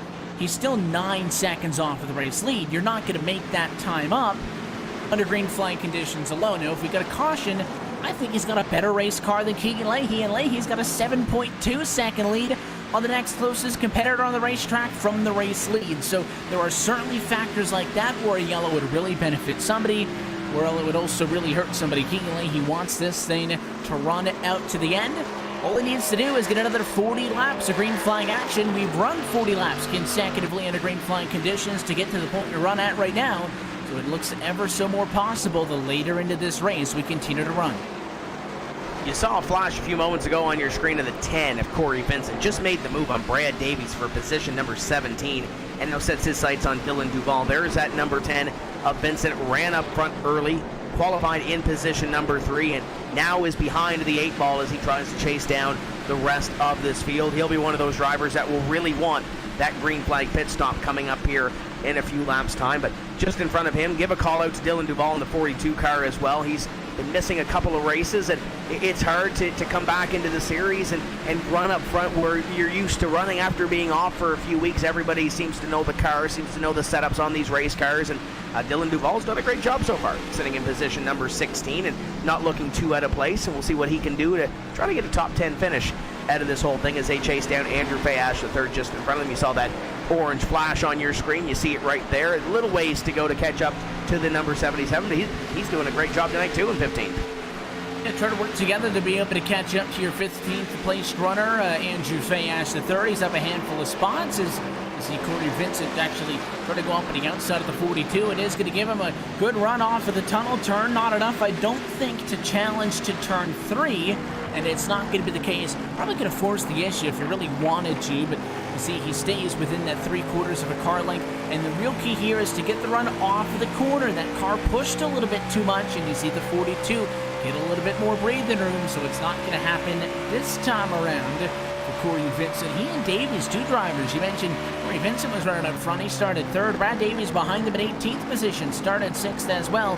Those are the 2 drivers who would really like to kind of throw things back to about an hour ago when they started this race up towards the front of the field. They're working with what they can in the center of it all. And any moment now, going to cross over to that point in which we get inside of that fuel window. Again, the easy call is split your 60-lap run to the end in half, pit, rated around lap 70. And if I'm somebody in 14th, 13th, I feel like nothing's happening, why not try to shoot for it, maybe go 5 laps sooner, see what you can make happen. Yeah, that would be the easy call to split it into 2, but that's why we're up here and they're down there, and the ever-changing strategies of this race are being tracked by these crew chiefs. If you're new to this NASCAR Peak Antifreeze iRacing series, a lot of these teams do have strategists that try to figure out where to pit during the race and the trends and what have you, as you would have during the NASCAR Monster Energy Cup Series races, as you see Vincent finally take that spot away from Duval and tries to track down the next driver in line for him, which would be Andrew Fayash, the 3rd. Just behind them, another battle between the 34 of Matt Busa, the 13 of Brad Davies. And there's another driver that I thought would be running a little bit closer towards the front of the field, and you're right on board with him right now. That's Matt Busa. Busa comes in 4th place in the standings, and before that one drop, and Evan, I think that's the top of the bubble per se, and I say that because Matt Busa has 309, Nick Ottinger 298 coming in, Logan Clampett 1 back at 291. So I guess if Logan Clampett's going to have a bad night, this is probably the best night to pick for a bad night for the 34 of Busa, but you really don't want to do that this close to the playoff cutoff. Not necessarily a bad night, still in the game as he goes to the inside of the 13 of Brad Davies. We've seen these races play out a couple of different ways at the end, but Matt Busa, I'm sure this is not the night that he wanted to have at Pocono. It's certainly not that I would like to have, but to your point, I think he's fairly safe. I think if you look 31 points in front of him, Leahy's certainly good. Zelensky Alfala, it would take quite a collapse for Busa. 20th position, although he did just pass Brad Davies. So 19th position, certainly not the objective when you head into a race any week, but I don't think that classifies as the catastrophic kind of race that you would have to really start sweating going into Texas. If he was down to where Logan Clampett was running in 31st, Clampett is somebody who's, at that point maybe running into the top 10, top 5, I think, then it's certainly a different circumstance. So, Clampett that may not be as hurt by this because some of the other drivers in front of him at the points are having bad nights. It also hurts those drivers equally as much because they're kind of keeping those other drivers in this scene by having an off night themselves, when if you were able to knock out a really solid finish, you could almost put your foot on their throat and just kind of cut this thing off and try to lock it up. The top 8, that's your objective. And if you can't secure it tonight, 2 weeks' time, Texas Motor Speedway round 13 is where we'll finally get the official word on who will fight for this 2018 championship. We're still about 34 laps away from winding down around 12 as Keegan Leahy completes lap 66. As you see a battle on your screen, I believe that's Pip Grass and Overland going at it for a position. When you look at the bottom side of that bubble, though, when we talk about points, you have Taylor Hurst running really well, top 10 so far tonight. He's doing what he has to do. Zach Novak, top 10, doing what he has to do to keep himself in that battle. Christian Chalner obviously has run one of the best races he's run all season, currently in position number 2, doing what he has to do to have a shot at the bubble. Yes, Logan Clampett not having the best of nights, Matt Busa not having the best of nights. It's going to create a logjam, I think, going in to that final race at Texas as to who's going to make it and who's not. But we still have, we're on lap 67 of 100. We still have a lot of laps to go here. But if it were to end now, man, oh man, Texas would have a very interesting points picture to try to cut yourself into the playoffs. Keegan Leahy, obviously doing what he has to do up in front as well and leading this thing, but Pip Grass and Overland putting on a little bit of a show there. There's the 24, and there's nobody around him right now. There's a 7.3 second gap back to position number 2. He doesn't have to worry right now, just has it essentially on virtual cruise control. There's Michael Conti in the 5, I believe that was, as you look back to Chalner, and that actually might have been Schoenberg in that number 55 as they continue to work around here, and pit stops are going to start, and we're going to shake up the field a little bit here as we get closer to that lap 70 mark. And I'm curious if the fight for second is going to happen before we get to the pit stops, or if pit stops are going to affect this thing and it's going to go down to that final run. But Luza has closed in. You can see Chandler in the 78 machine not all that far in front of him. The gap between second and third is now down to less than 1 second between the two of them. And there is no lapped cars or anything interfering. Something tells me if the 6 machine were to be able to get up to Challenger, at that point he would just decide to come down and pit and just kind of make that his marker. But Keegan Leahy, race leader, in from the number 1 position at lap number 60. And you see Ray Alfalla rejoining the racetrack. He went for the short pit as well. But your race leader going to pit with 31 laps to go. And once again, he is one of the first cars in. Watching the 36 of Shearburn, you see it on your screen right there. Michael Guest just came out of pit road, and Chris Shearburn had a head of steam coming down into turn 1. There was almost a big collision there, but they saved those race cars, and Shearburn's been the one in the move. You see Ottinger behind. He just passed Nick Shelton that last lap. The run goes on and goes to completion to the end of this race. Shearburn might not have enough to catch that car on your screen right now, Keegan Leahy, but I think he's going to have enough for a top 5 finish, but we'll see how this one plays out. I like Shearburn on the long run, though. Maybe not as much as the 24, but I do like him for a top 5 run. We'll see if the 36 can put that together. He is going to come down to the pit lane and play his car. Nick Ottinger also coming into the pit lane. He'll file a little bit more aggressive, but he entered into that one and makes up a little bit of time into the box. But that's your current race leader, Christian Challenger. He did stretch it out a long time that first time around. And we did see green flag service right at about lap 40 in this race. Right now you see Luza continues to try to close in on him, 7/10 of a second behind. Luza has been consistently the fastest car on track. Just keep in mind, he started in 35th position, essentially. Even worse than that, because he wasn't even with the field coming to the green flag, and he is driven up to within 7/10 of Christian Challenger, who arguably, Tim, has had a very good race, and a car from 35th has caught him. That's how good Luza is, but I don't think Luza can win this race without a yellow or something really wrong happening with the 24 team, just based on the fact that by starting so far behind, by not taking to the grid, he's got speed, but it's taken him this much time to get there. but having a great race as well. And I know Ryan Lewis is probably not thinking points, but he has to have it in the back of his mind to try to get himself into the playoff picture. Chalner, again, doing what he has to do to get up front and try to vie for a playoff position heading in to the playoffs after the Texas Motor Speedway round. Is Michael Guest in the 54, one of those first drivers to make the call to pit road, makes the move on Chalner and begins to pull away and tries to make up as much time as he can. Those are your top two, though, on the racetrack. Novak runs in position number 3 still on the racetrack. Shelton is just coming off of pit road in car number 12, so he's taken the opportunity to head down as your top two. Pull away and pull off of turn number 3 and not going into pit road, and not going into pit road is Zach Novak as well. They continue to stay out onto the racetrack, and this is the strategy that I think a lot of cars will show this run. There's always a chance when you start to have cars come off of the pit lane, fresh tires, and there's a noticeable speed difference that things could get a little bit interesting as Rattler's going to dive down to the pit lane from the number 6 position and finally get his service. There's always the chance there could be an incident, so you'll see some drivers really try to milk this thing, but as that 78 Challenger is significantly slower than the cars who are rejoining the racetrack, you have to start to track the movements of the 24 machine. Keegan Leahy up to P5 already, so a good majority of these cars have gotten service. Challenger, Luza, Novak, and Duval all the way to come down in 1st, 2nd, 3rd, and 4th. As you see the battle up in front, that is now the battle for the lead as Luza goes to the inside of Chalner, and they'll fight it out for position number 1 before heading down to pit road at some point. These drivers will have to come down onto pit road at least one more time. The 02 of Alex Bergeron. You see the tire difference in those cars. Into the inside goes the 02. Oh boy, that was close between those two.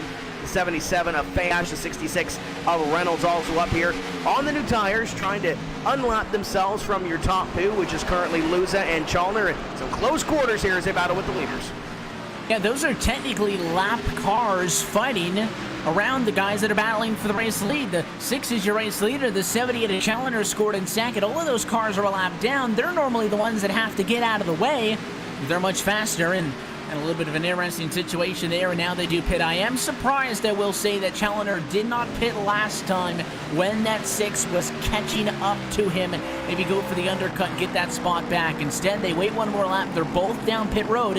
Luza should be able to maintain P2 after this service when they will rejoin the racetrack, and he knows that he's about 7 seconds off of who will cycle back to the race lead, the 24 machine of Keegan Leahy, if we can get that far. But you see him tracing on the front straightaway now. And the only drivers left on the racetrack, the 42 of Dylan Duval. He's really hoping he can come by the start-finish line the next time, getting that bonus point for leading a lap, but I'm not sure if that one's going to happen. Here comes the 24 car on those fresh tires and 26 laps away from a possible 3rd win on the season in a NASCAR Peak Antifreeze iRacing series, and he cycles back to the race lead after that short pit call 5 laps ago. And Dylan Duval slapped the wall that last time at a corner number 3 and will surrender the lead to the 24 of Keegan Leahy. Both drivers from Halifax, Nova Scotia, putting on a show up in front, but on 2 different strategies. I would assume to see Duval down on pit road this time by, as he surrendered the lead that time. Never technically took the lead at the start-finish line, but the 42 will head down and surrender that front-running position to Keegan Leahy. And there's a nice little battle on your screen. That's Jimmy Mullis in the 27 and Taylor Hurst in the 74 as they duke it out. The RTR 74 trying to get the run on the Racing Virginia number 27 as they'll drive it down into corner number 1, and nothing doing from Hurst going down to the first corner, at least yet. He gets a great run, drives it deep though.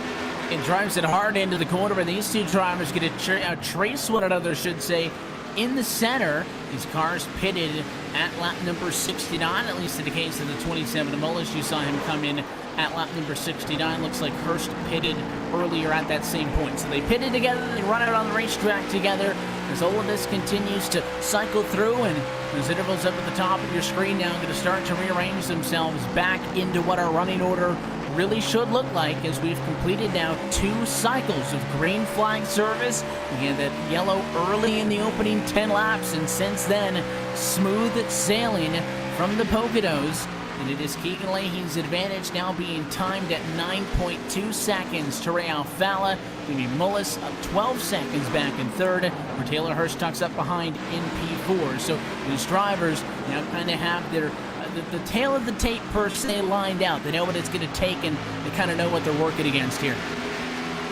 I'm kind of interested to see where Michael Conti shakes out in this one. He's currently running in position number 5, just off those drivers right there, and he was one of the first drivers to peel off to pit road.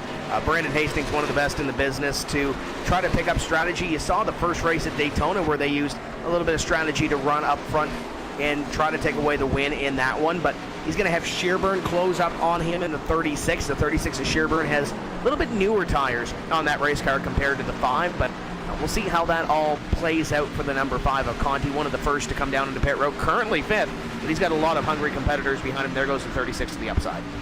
36 goes up at the upside of the racetrack, and it is going to be a pass-for position. Shearburn slides into 5th, and Conti, for the time being, going to fall to P number 6. As we close into the final quarter of this race, this portion of tonight's broadcast is brought to you by Blue Def Diesel Exhaust Fluid, the #1 selling DEF in America. We've seen a lot of these races this season come down to a question of who's going to want it more towards the end of a race. Is it going to be a veteran? Is it going to be a young gun? This one might come down to the strategy of the last hour and a half. Keegan Leahy is going to try to close out with 23 laps to go from Pocono. We take a quick opportunity to step aside. Back in a moment. We want you to NASCAR Peak Antifreeze iRacing Series on RaceSpot TV.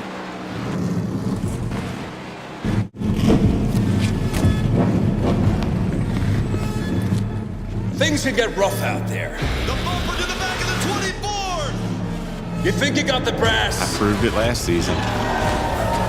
That was last year. Now we've got young blood ready to take out the old. Start your engines. It's time to race.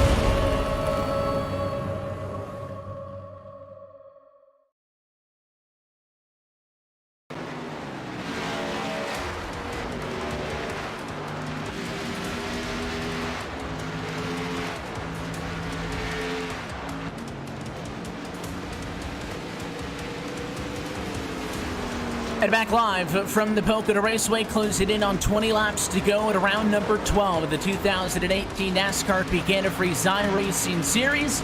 Remember that you're with us on RaceSpot TV and the iRacing eSports Network. Evan Pasoko, Tim Terry up with you. We watch your race leader, Keegan Leahy, trying to search for a third win on 2018. If you just tuned it in late in this one, we've been green since about lap number, I believe we went back green at lap 11 specifically, and have gone through 2 complete cycles of green flag service. You see a lapped car getting way out of the way for the 24 machine. But a topic of a lot of these laps, Tim, has been Ryan Lewis' ability to come for the back of the pack. Well, on that last trip down to the pit lane, a big mistake in the box, overshot it, had to back it up. Took about 8 seconds to just get that car into the box, and he falls from P2 to 14th. That's a long way to fall, especially with what we have brewing on this racetrack with a green flag run. Yeah, if he gets a caution or so, he might be able to get up to this battle, but you see a great battle on your screen right now with Jimmy Mullis and Taylor Hirsch. Hirsch has been trying to get to the inside of that number 27 of Mullis, and it's going to get tight down here into the corner. Hurst is better on that long run.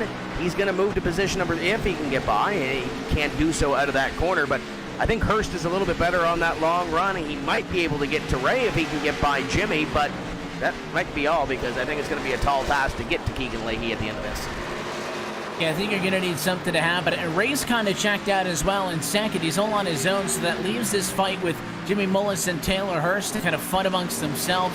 Challoner's not on that far off of the back end of them as well. Remember, he always likes to wait very late, so he's got a ton of speed. You can see him looming in the distance over the shoulder of that 74 of Taylor Hirsch as we look out of the back end of Mullis down the front straightaway. I think Challoner's in a very good position here to take away third from both of these cars with the speed that he's closing in on them with. You see the 74 take a look to the inside of the 27 of Mullis, and look out back there. You talked about that 78 of Christian Challoner being there as well, and that 36 of Shearburn's not too far behind, about a second or so off. Talked about Shearburn being a yo-yo tonight, and he could be a part of this little battle here before this one is all said and done. Final 20 laps of this race at Pocono. The intensity continues to ramp up. You ride on with Christian Chalner looking up at that battle in front for position number 3. Alfala about 3 seconds in front of this battle. So if they can catch up to Ray Alfala, might be a battle for position number 2. But right now, it's all for 3rd. And look at Taylor Hurst sideways at a 3. He knows that that 78 machine was coming. He wanted to get that pass on Mullis done now and get a buffer between he and that 78 Toyota. It's not going to happen to the inside of the racetrack. It easy does it for Christian Challenger. He gets one of the spots back. He'll go from 5th to 4th. And I believe it's just a matter of time. Probably is going to have it by the end of the lap here on the 27. Very little Mullis can do, having short-pitted that 78 strategy by a significant margin. He's really on the shorthand here as we head back down to the tunnel turn.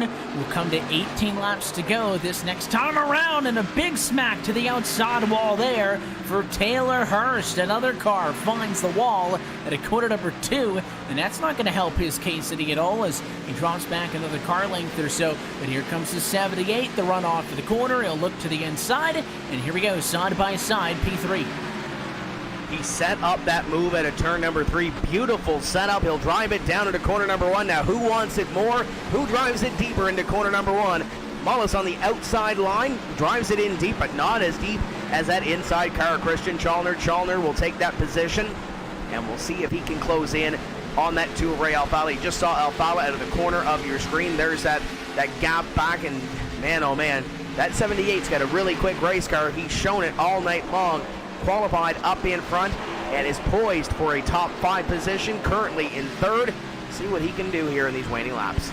He might be the one to catch Ray Alfala. I was questioning if we were going to see that kind of a speed at Mullis at Hurst, but certainly Challenger has a shot at this. Remember, that's the position that he had been in after he again started this race at a pole position at the start of it all, but has really never left the top 5 with the exception of when you kind of have to deal with cycling things through after a pit stop like this. But Ray's last lap was a 54.3, and it was a 53.8 for Challenger, so even while he was working around traffic, about a half a second on him. That gap right now at 2 seconds. If you can keep that interval relatively close, and you can see the split in between the two of them on the bottom of your screen there, it'll show you live how that 78 machine closes in. I think he'll also going to be more difficult certainly than the pass for 3rd there, but I think he's in a pretty good spot to catch up to Ray. Ray might be a lock-in for 3rd. I don't see those other cars catching him, but I think Challenger passed it Ray Alfala for 2nd. It might be the one shoe still to drop in this race. Chris Shearburn, I think, has a good race car right now, but I don't think he's good enough to catch Ray Alfala and make up what would be 5 seconds over the next 15 laps. But we've seen some weirder things happen. You look behind him, Nick Shelton is there having a great run, and he definitely needs one in position number 6 right now in the point standings, running in 7th on the racetrack.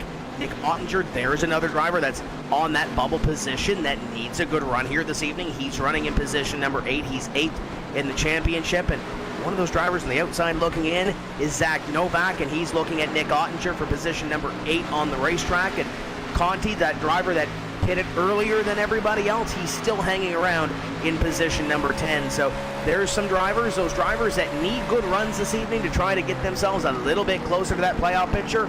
A lot of them running in the top 10 right now and trying to solidify their playoff position. But I say that the top 10, all of them at some point, with the exception of maybe Chris Shearburn, he might be a little bit too far back in the points battle, they have a shot at making the top 8, but there's 9 of them in the top 10 right now, and there's only 8 playoffs positions, so you can do the math on that one. Yeah, something's got to give, and of course we mentioned into tonight that Nick Ottinger was the driver who was having to play defense, had a 7-point advantage to Logan Clampett while he runs at P8.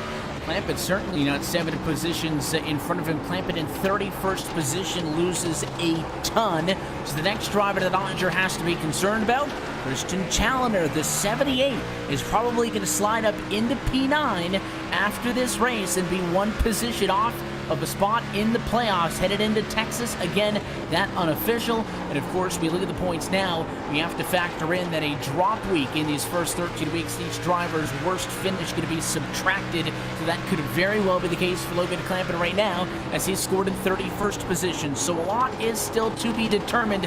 But I think Challenger, out of all these drivers inside outside of the top 10, the one that I look at as stepping to the plate and making some noise when he matters the most. And you look at Novak right now. Novak, when you take away that drop, before that drop, is 19 points out of Nick Ottinger.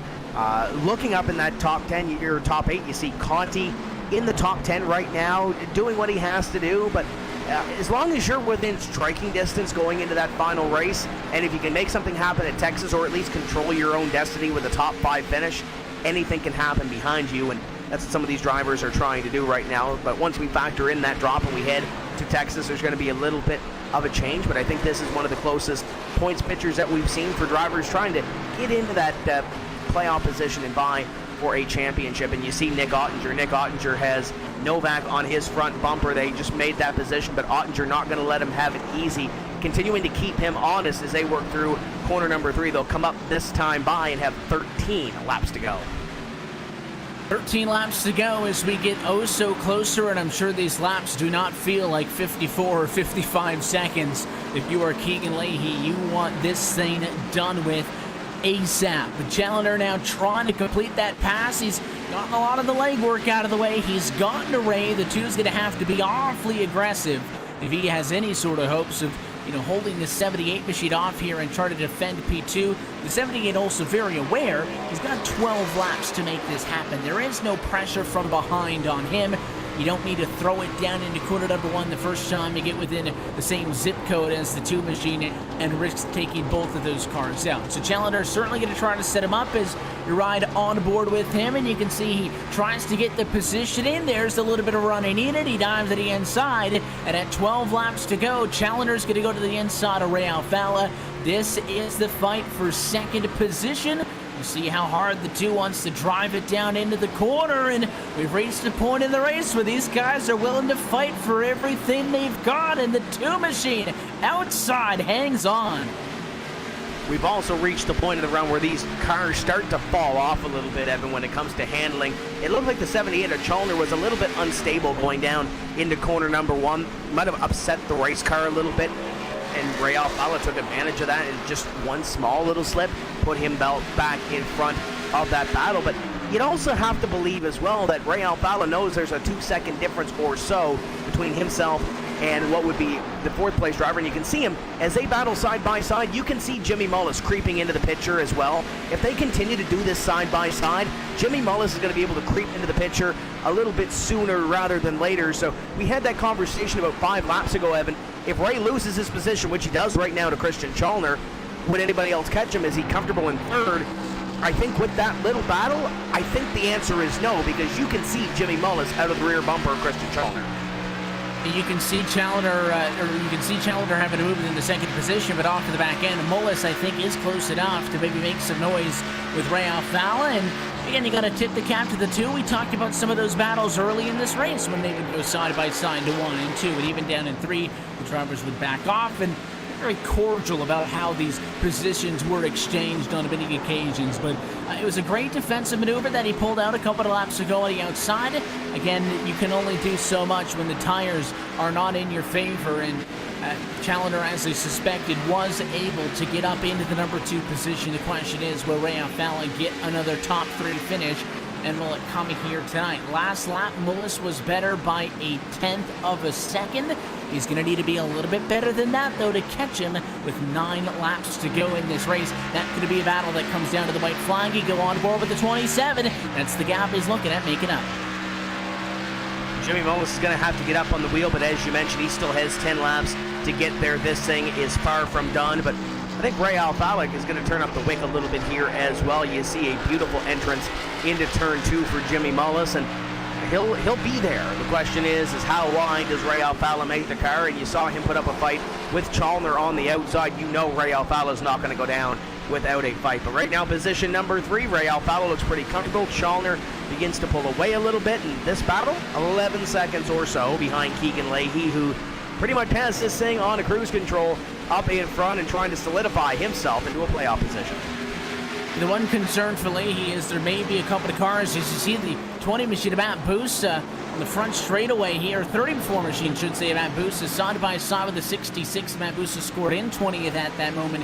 He fights with the 66 car. That's Blake Reynolds coming on by on the outside of the racetrack. You can see some of the battle scars on those machines as they have met other race cars. They have met the fence on several occasions this evening.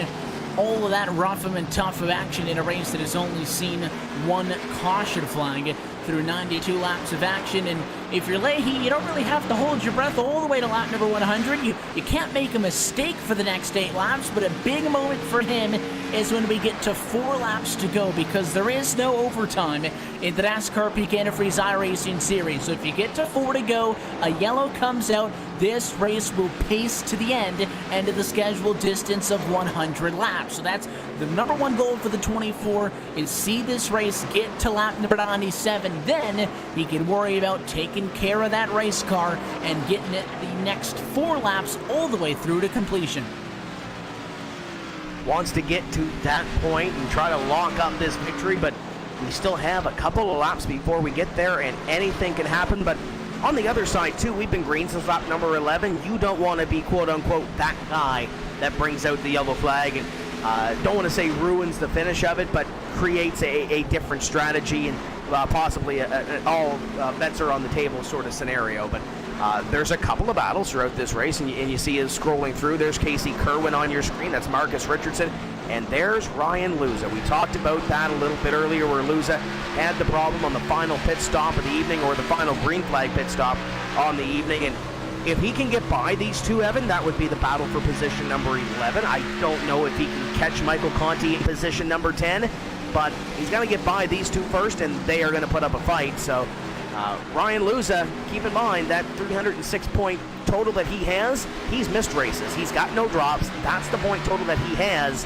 So it's going to be good and bad, but there's 2 points here on the line if he can get by these two for position, and they're side by side right now. Keep an eye on this one. This one's going to be big. But not at all be surprised if this thing comes down to a couple of single-digit point margins at the end of Texas. The 1 car gets that spot. The 6 machine also going to get on the bye, so Casey Kerwin drops 2, and the 6 now to the back bumper of the 1. Looks to the inside, doesn't want to make the move, and maybe attempting to make that move into the corner is going to hurt him off. He'll still get the run, though, and he tries to make it happen. I'm not sure he'll be able to get it this time unless he really goes aggressive into the corner. We've seen stranger things. Ryan Luza goes to the inside, pokes the nose to the inside of the 1 of Richardson, and they'll dance for that position. And might not be too much of a dance, might be a short little tango, because the 1 of Marcus Richardson going to let that position up and is going to get the run off the corner, gets right up to the back bumper of the 6, but doesn't make the move to the inside on the straightaway. We'll see if he decides to duck it down here, and Ryan Luza will pitch it into the corner, and Luza will drive off with that position, and that will be for position number 11. Question is, can he catch Michael Conti? He's got about 3 seconds to get there. He's running out of time to be able to get up to Michael Conti for sure, and that 5 machine in a fight of his own. He's all over the back end of the 74 Taylor Hurst. It has been a quietly good night for Conti. I know that this team has been looking for a lot of better finishes towards the second half of the season, and I'm sure they might want more than a P9, but that's the spot he's going to take as he goes to the inside of the 74. If he completes this pass, he gains 16 over the course of the night, shows a lot of resiliency. Can't slide high, though. The 74 keeps his foot in it, and with a great run out of the corner, Hurst now in a better position. He gets all the way back around the 5 as they head down to corner number 2. Does the 5 use the tunnel turn? He'll try, and the 74 shuts the door on him.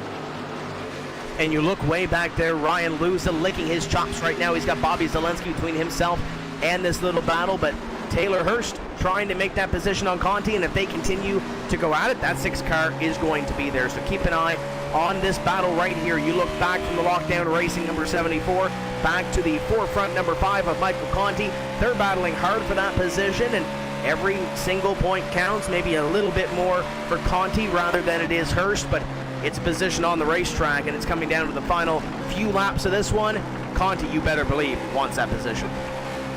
And he really wants that position, and unfortunately, again, not a spot that we'll have an opportunity to chat with him. But again, a big night for somebody like him. Zach Novak's had a great night to go up to 7th. Colton Davis fought hard for 14th position. So But we do get the opportunity to talk to your top 5. There's a lot of drivers who I think are going to come at it tonight feeling pretty good. And they're almost at that juncture. The 5 going to try to set him up again. Down to corner number 3. I think the key at this end of the racetrack team, don't necessarily challenge in. You can see the 74 really sideways now for Taylor Hurst. Focus on your exit, and that's going to be the one that gets him to the inside. The 74, very impressive to be able to get some speed off of the quarter off of all of that, but I think Michael Conti's got this on lock. He clears for P9. Yeah, he had that little bobble and then pushed like a dump truck up into corner number 3 and on the out to the front straightaway, and now Taylor Hurst, you see it there a little bit. That thing's pushing, and then it snapped loose off the corner, and that thing does not look fun to drive if you're Taylor Hurst. He's going to fall back off of Conti, and as long as he can keep it straight, I think he's got 10th, but Ryan Luza is also closing in on his back porch as well, so Taylor Hurst trying to hold on to what would be a top 10 run here. Keep an eye on Ryan Luza, see if he can get up there and get to position number 10, but up in front continues to be Keegan Leahy. It's by almost 11 seconds now. He's in a little bit of traffic, but it really shouldn't matter a whole lot as they're coming down to 2 to go. And the 24 machine is pretty aware, I'm sure, that he's got that 10.5 second advantage, but last time around, that car's getting right up on the outside wall. There is no tiptoeing to the end for Keegan Leahy. The lap car, the 04 machine, going to stay up and out of the way. Derek Bordeaux, kudos to that driver who's going to stay in this race, the majority of it multiple laps down for a 34th place result, but sticking it through to the end. But for Keegan Leahy, he looks for the white nylon, second to last time at quarter number 3 as we head for the white flag. And as Keegan Leahy will take the white flag this time, most battles throughout the top 10 are pretty much decided. White silk in the air, final lap for Keegan Leahy. Man, oh man, it's been a great season for him, and this will only solidify his playoff chances heading in to that final round before the cutoff at the Texas Motor Speedway. The 24 car has put up a dominant performance this evening. As the run goes on, green flag pit stops. Nobody has been able to catch the virtual racing school number 24. And we question for some of the drivers that are comfortable headed to the playoffs, well, what do you do in these next few races? Do you play it safe? Do you just ride around? You experiment a little bit? But Keegan Leahy's decided that it's going to be business as usual. He wants the race wins, and he'll come at a turn number 3 for the final time tonight at Pocono. It'll close off at an 89-lap green flag run to the end. And it is going to be his 3rd race win on 2018 and a first since Kansas. Leahy wins from Pocono, 3rd on the season for him in the 2018 NASCAR Peak Antifreeze iRacing Series, a statement just weeks away from the start of the playoffs.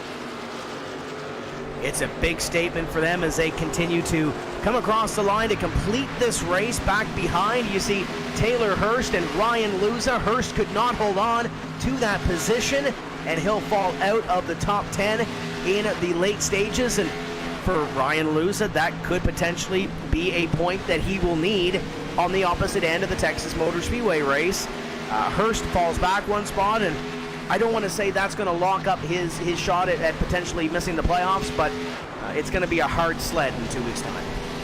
It is certainly going to be very difficult, and that cut line that we discussed at length earlier on in the evening is not going to look at all the way that it did headed into tonight when we do get to Texas in 2 weeks' time for the final race of the regular season, where we finally find out the 8 names that will have an opportunity to become a champion in this NASCAR Peak Antifreeze iRacing Series. Everybody else in the field has cycled through, completed lap number 100, and the front straightaway belongs to Keegan Leahy. He hasn't done this in a little bit, but he now joins Luza as the only 3-time winners on the season. Great piece of driving for the driver of the number 24 machine, and we talked about how Pocono likes to serve up different race winners. Well, you can look all the way back to 2011 and now on 2 different scans of Pocono on the iRacing service. 7 races and 7 different winners as Leahy takes it this time around.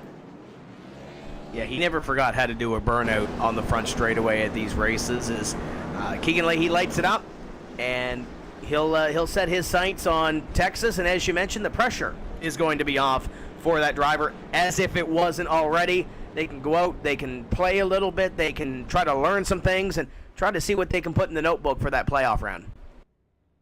Let's take a look top to bottom at your RaceSpot TV full race results. Unofficial as of the end of this one. Keegan Leahy does get the race win tonight, as we've said, third on the season for him. A big statement, I think, as he enters into the month of August. Playoff start in just a couple of weeks' time. He's showing that he should be a force to be reckoned with headed forward. Christian Challenger is able to lock up that second place at the end of it all after starting this race on a pole. Great night for the driver of the 78 machine. Ray Alfala climbs up for the third, and two drivers that kind of followed each other through the field. Mullis started 11th, Shearburn started 12th. They come home 4th and 5th. We'll be trackside with all of them momentarily. Nicholas Shelton comes home in P6 for this one. Zach Novak, great pickup to 7th. Nick Onger comes home at 8th. Michael Conti with a P9 result, and Ryan Lewis, a rough night, started at the back, got up to 2nd, a mistake on the pit lane, only good enough for P10. But he did make the move on Taylor Hurst in the final lap to put Taylor Hurst back to position number 11 in the top on this page. Marcus Richardson in 12th, Casey Kerwin in 13th, Colton Davis and Corey Vincent in position number 15. Vincent needed a good night tonight, not the night that he anticipated. Andrew Fayash, the third, comes home 16th, Dylan Duval 17th, Michael Guest 18th, Alex Bergeron at 19th, and completing your top 20, it's Blake Reynolds. 21st position behind Reynolds is going to be Babusas 34. David Rattler comes home 22nd with Philip Diaz 23rd, Brandon Pipgrass 24th, and Brian Schoenberg in 25th. Final couple of cars that were able to maintain running on the lead lap. 26th is Joe Letteriello, 27th for Brad Davies, and Casey Tucker rounds out your lead lap cars, P28. You've also got Chris Overland 29th and Logan Clamp in a rough night in 30th from a lap down. And completing your field drivers that really had a bad night. Nolan Scott in position number 31, 32nd. Bobby Zielinski 2 laps down. Ryan Lowe 9 laps down, called it an early night. Derek Bordeaux toughed it out all night, finishes 11 laps down in 34th. And Adam Gilliland finishes 81 laps down in 35th position. A complete look top to bottom at your RaceSpot TV full race results. We step aside, and when we come back to the Pocono Raceway, we'll go trackside. We talk with the top finishers. Keegan Leahy awaits us at a victory lane. He's your winner tonight from Pocono. You've been watching the NASCAR Peak Antifreeze iRacing series on the iRacing eSports Network. The post-race show still to come. Hi, I'm Michael Conti, driver of the number 5 forefront Chevy, and you're watching iRacing Live. Section PU 402, row 41. Jimmy Johnson, the fastest gun in the West. Section 104, row 4. Blaney got the first win. Section 25, row 3. What a year for Bubba. Section O, row 25. Keselowski's gonna win Talladega. Section 156, row 4. Kurt Busch to the lead on the backstretch. Section 233, row 1. Martin Truex Jr. wins. You get a seat, but we doubt you'll ever use it. Grab your seats at NASCAR.com/tickets today.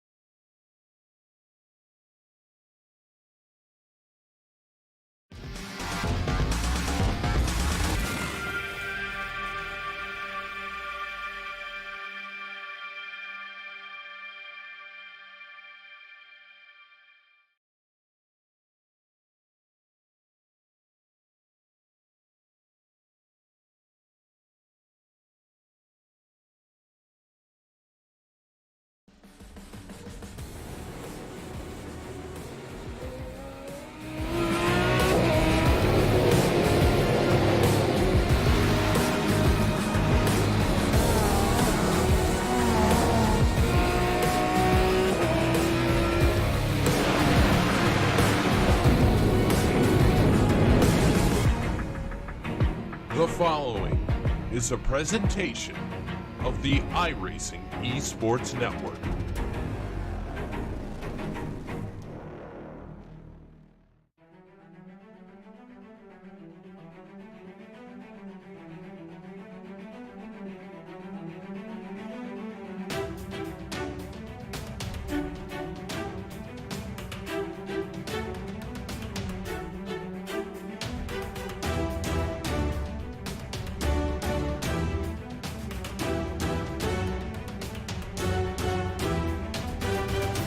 And welcome back in the RaceSpot's coverage of the NASCAR PEAK Antifreeze iRacing Series on the iRacing eSports Network. 12 races now complete on 2018. Keegan Leahy is your race winner tonight from the Pocono Raceway. Tim, we're going to be trackside talking with your top finishers in just a moment, but the kind of topic of conversation on our side of things before the broadcast was, well, what are the yellows going to be like tonight at Pocono? It's always something that we discuss. It's a racetrack that lends itself to some fantastic racing. I'm going to admit, I did not have my money on one yellow. 89 laps uninterrupted to the end of this race allows Leahy to pull it out by 10.5 seconds. I've seen these races play out either way. I've seen some really good races here at Pocono, and I've seen some caution-filled races at Pocono, let's put it that way. This one was one of the best that I've seen with this series. Hats off to all those drivers. A lot of respect shown, and Keegan Leahy put it into victory lane. Had the best race car tonight, and kudos to him. We're trackside now with the driver of the number 24 machine. As we mentioned, third time this season, Keegan Leahy gets the win. He won it earlier this year at ISM and at Kansas. And he finally gets back into victory lane here this evening from the Pocono Raceway. Keegan, congratulations on the win. A statement race, I would say, on your behalf coming into this one. You guys are safe headed to the playoffs. You don't need to go out there and win races and take all the points, and yet you guys do. Fantastic race. Walk us through it. Thanks so much, Evan. Yeah, it was amazing. It went about as perfect as it could have. I don't think there's like a single mishap the whole race. I didn't have to avoid anything. I didn't spin out. I didn't mess up my pit stop, and no cautions or anything. So just little drama as possible. Take my quick car to victory lane. Obviously, with that caution flag coming out early in this one, some drivers, I'm sure, are thinking, here we go, and instead, it's green all the way on to the end of this race from that point, and it kind of lined things up nicely for you guys. I don't think there was a big question on what strategy would work on fuel. It seemed pretty much that everybody was in agreement. You come in, you pit twice, you do a couple of 30-lap runs, and you make it 100 laps total distance in this race. Do you feel like the fact that this race, though, went green for so long, through 2 cycles of green flag pit stops, we saw drivers like Ryan Luza, who were very fast, make mistakes when they were down on the pit lane? Did you feel like your execution and just the fact that you got to race it out green really played into your wheelhouse as opposed to a race that would have had a lot of stopping and starting and restarts? Yeah, exactly that. I don't know if you've noticed, but there's been a few of these races where I've had this sort of speed and it just didn't go my way. Just restarts and cautions and getting caught out, sometimes it just doesn't work out for you and it completely ruins your race. And I think I've had like 4 of those this year that went exactly like that. I can't complain. Everything else has been going great. I got 3 wins. That's just racing, man. But yeah, the green flag just worked well.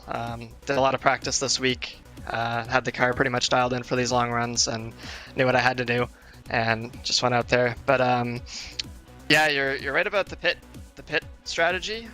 There really wasn't much variation there, but I think there would have been if we didn't have that lap 8 caution, because it was pretty up in the air whether to do 25 lap runs, which would be a 3-stop strategy, or a 2-stopper, which would be 33 lappers, and the latter you actually have to save fuel for. So that would have been really interesting, and it would have been cool to see it go green. I was personally going to go for the 2-stopper. And also, I didn't know this, but I was very close on fuel. I only had a lap left at the end, so I'm glad I managed it properly. You guys timed that one out pretty good as well. And you mentioned the other race wins that you guys have gotten this season. I mentioned it as we dragged you up here. Obviously, getting the win in Phoenix, you get the win at Kansas, and now you get it done on a 2.5-mile racetrack. Seems like you guys have the ability to get it done pretty much anywhere you go. This late in the season, not being in the position that a lot of drivers are in, stressing about what this night and what we're going to see in 2 weeks' time will kind of dictate their fate. You guys are comfortable. Some drivers may use this as an opportunity to experiment, to kind of play with the car. You mentioned the word you kind of had that race car dialed in, trying to kind of get yourself down lock here for the end. To get a race win like this, second to last race of the regular season, the points are going to reset, so you don't get much of the benefit from this, but I think it makes a big statement as well that you guys can come out here and get this kind of performance. Headed into tonight, what did you expect? What has been the objective these last few weeks once you kind of got the idea that you're safe into the top 8?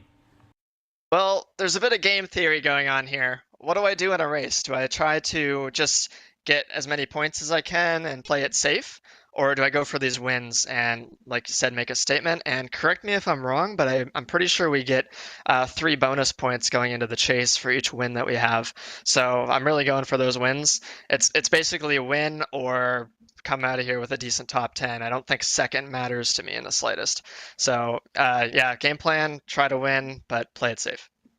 Good news for you, second place was over 10 seconds back, so not a concern at the end of this one. We do have one more race until we give you the bonus points, and we really get down to business, and we fight for this 2018 championship. It was Bristol. It is now Texas Motor Speedway in 2 weeks' time. How do you go into that race, and what are we really going to see out of the 24 machine to close off the regular season out in the Lone Star State?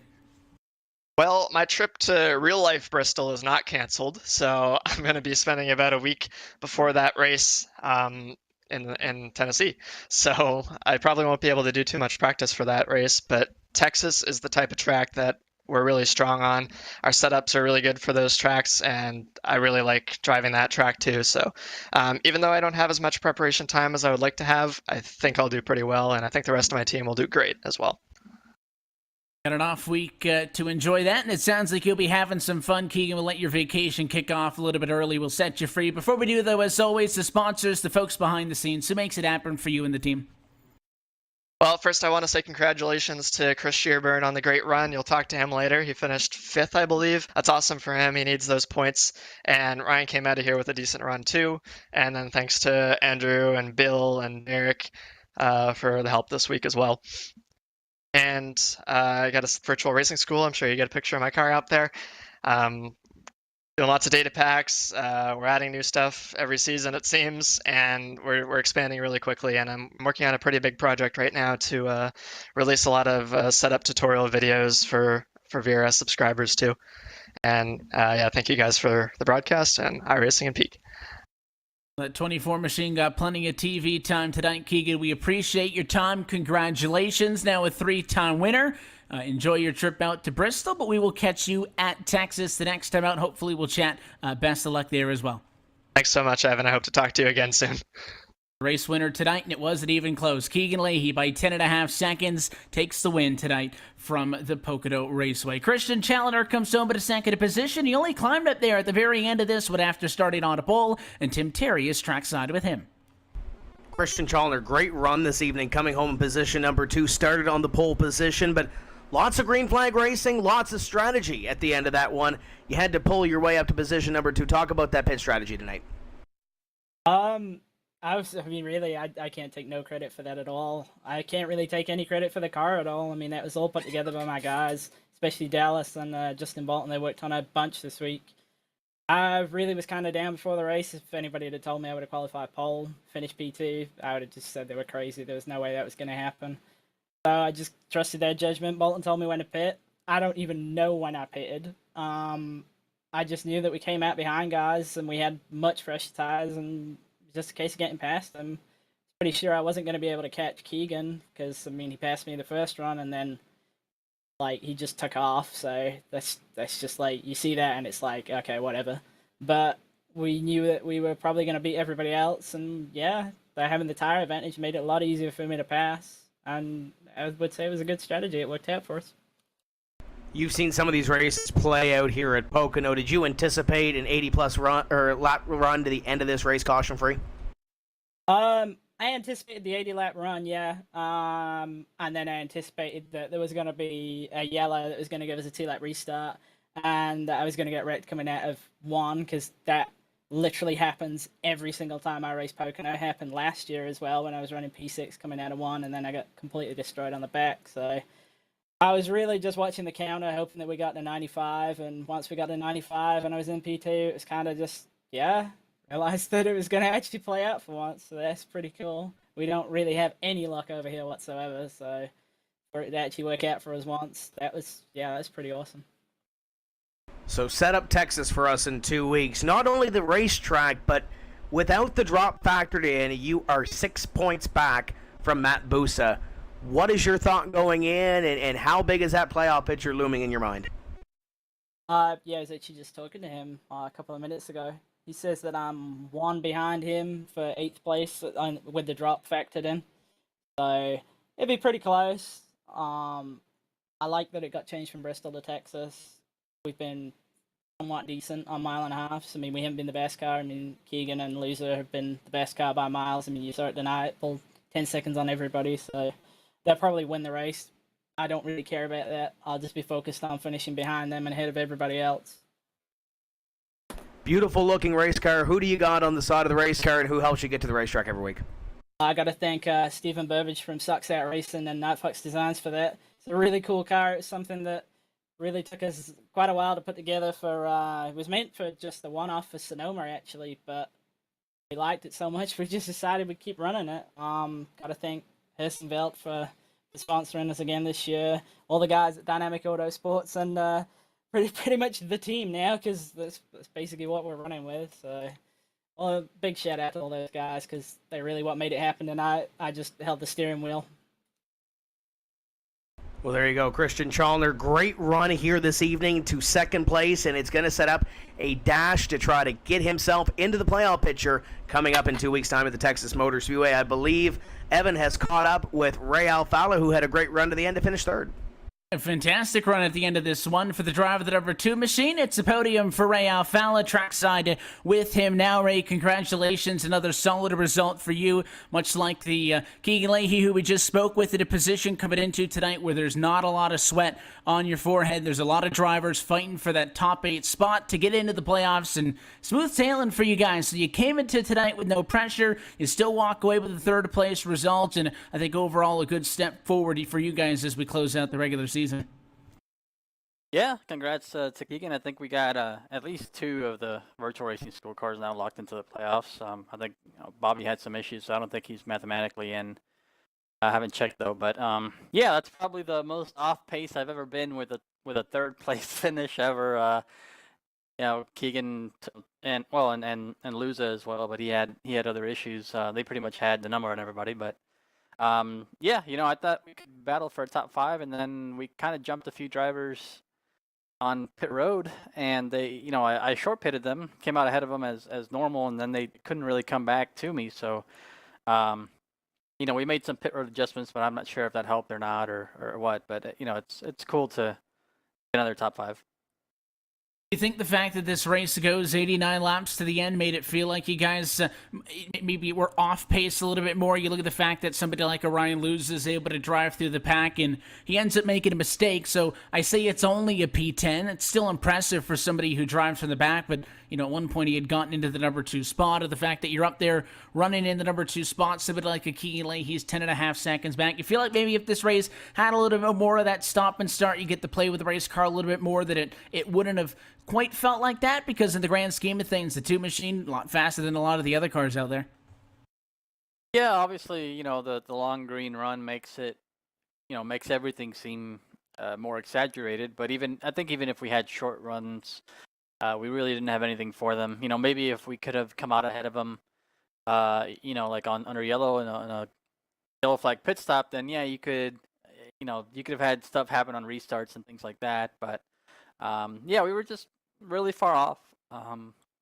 We don't really have another track that's like this one, mostly because we're shifting. So even though Indianapolis is similar as far as track geometry and whatnot, we're not shifting there. So I can't really say that this track really has anything to do with the others. But I'm sure whatever they have in their car transfers from track to track, because they've been dominant all year. So we'll see if we can get it figured out here, and one more race to kind of get ready for the playoffs, and then right into Darlington for the start.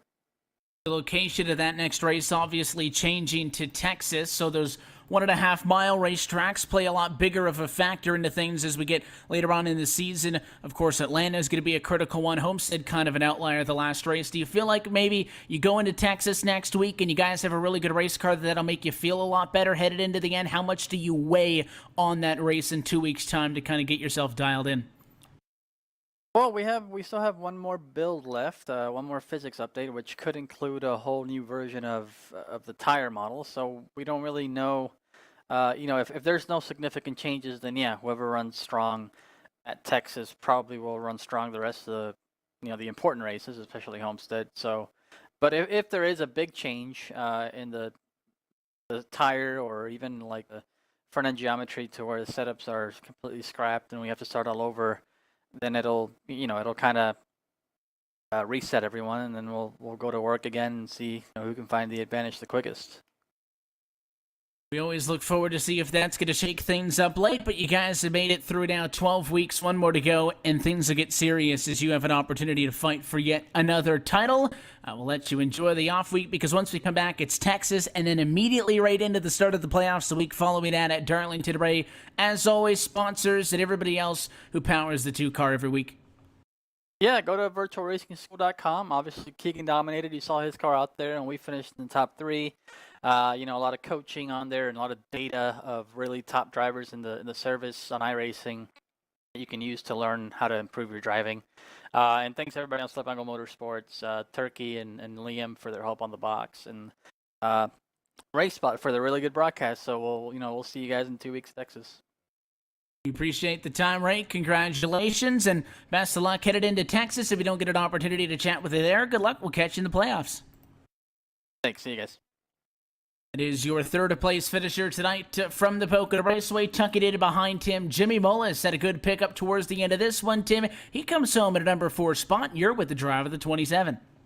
And follows up that win at Loudon with another top 5 finish here at the Pocono Raceway. Jimmy, you needed what, 2 more laps, 3 more laps to get to Ray? Yeah, it was probably that. We thought we were going to catch him, and then, we just started evening out. Those last 10 or 12 laps, so I kind of backed my pace down, just try to not make any mistakes, try to be smooth and close out with a good finish. And then I think it was 4 to go, I started to catch him a little bit again. So it just shows how good Ray is. He didn't make any mistakes. He was just smooth and was able to hold on to third. And he was decent all night, so he deserved it. It was nice to have green flag runs tonight, and I feel like we finished right around where we should have. Following that win at Loudon, how important was it to back up that win with a good finish here? It's super important to try and run good every week. I felt like lockdowns brought really, really good race cars every single week. We just haven't really had that great of luck, and this was kind of like Auto Club. Finished 4th there. Just kind of ran around the top 5 and ended up finishing there because we didn't get any yellows, because these past couple races we just get yellows after yellow at the end of the race, and that screwed me over a lot. But luckily tonight we went green all the way, so that was nice. Now, looking at the points picture, it's going to be a long road to hoe to get up to where you need to be to lock yourself into the playoffs. Before that drop, it's 30 points between yourself and Busa. Do you throw the towel in now, or do you go for that win and hope the points fall the way they are? What is your outlook coming up at Texas?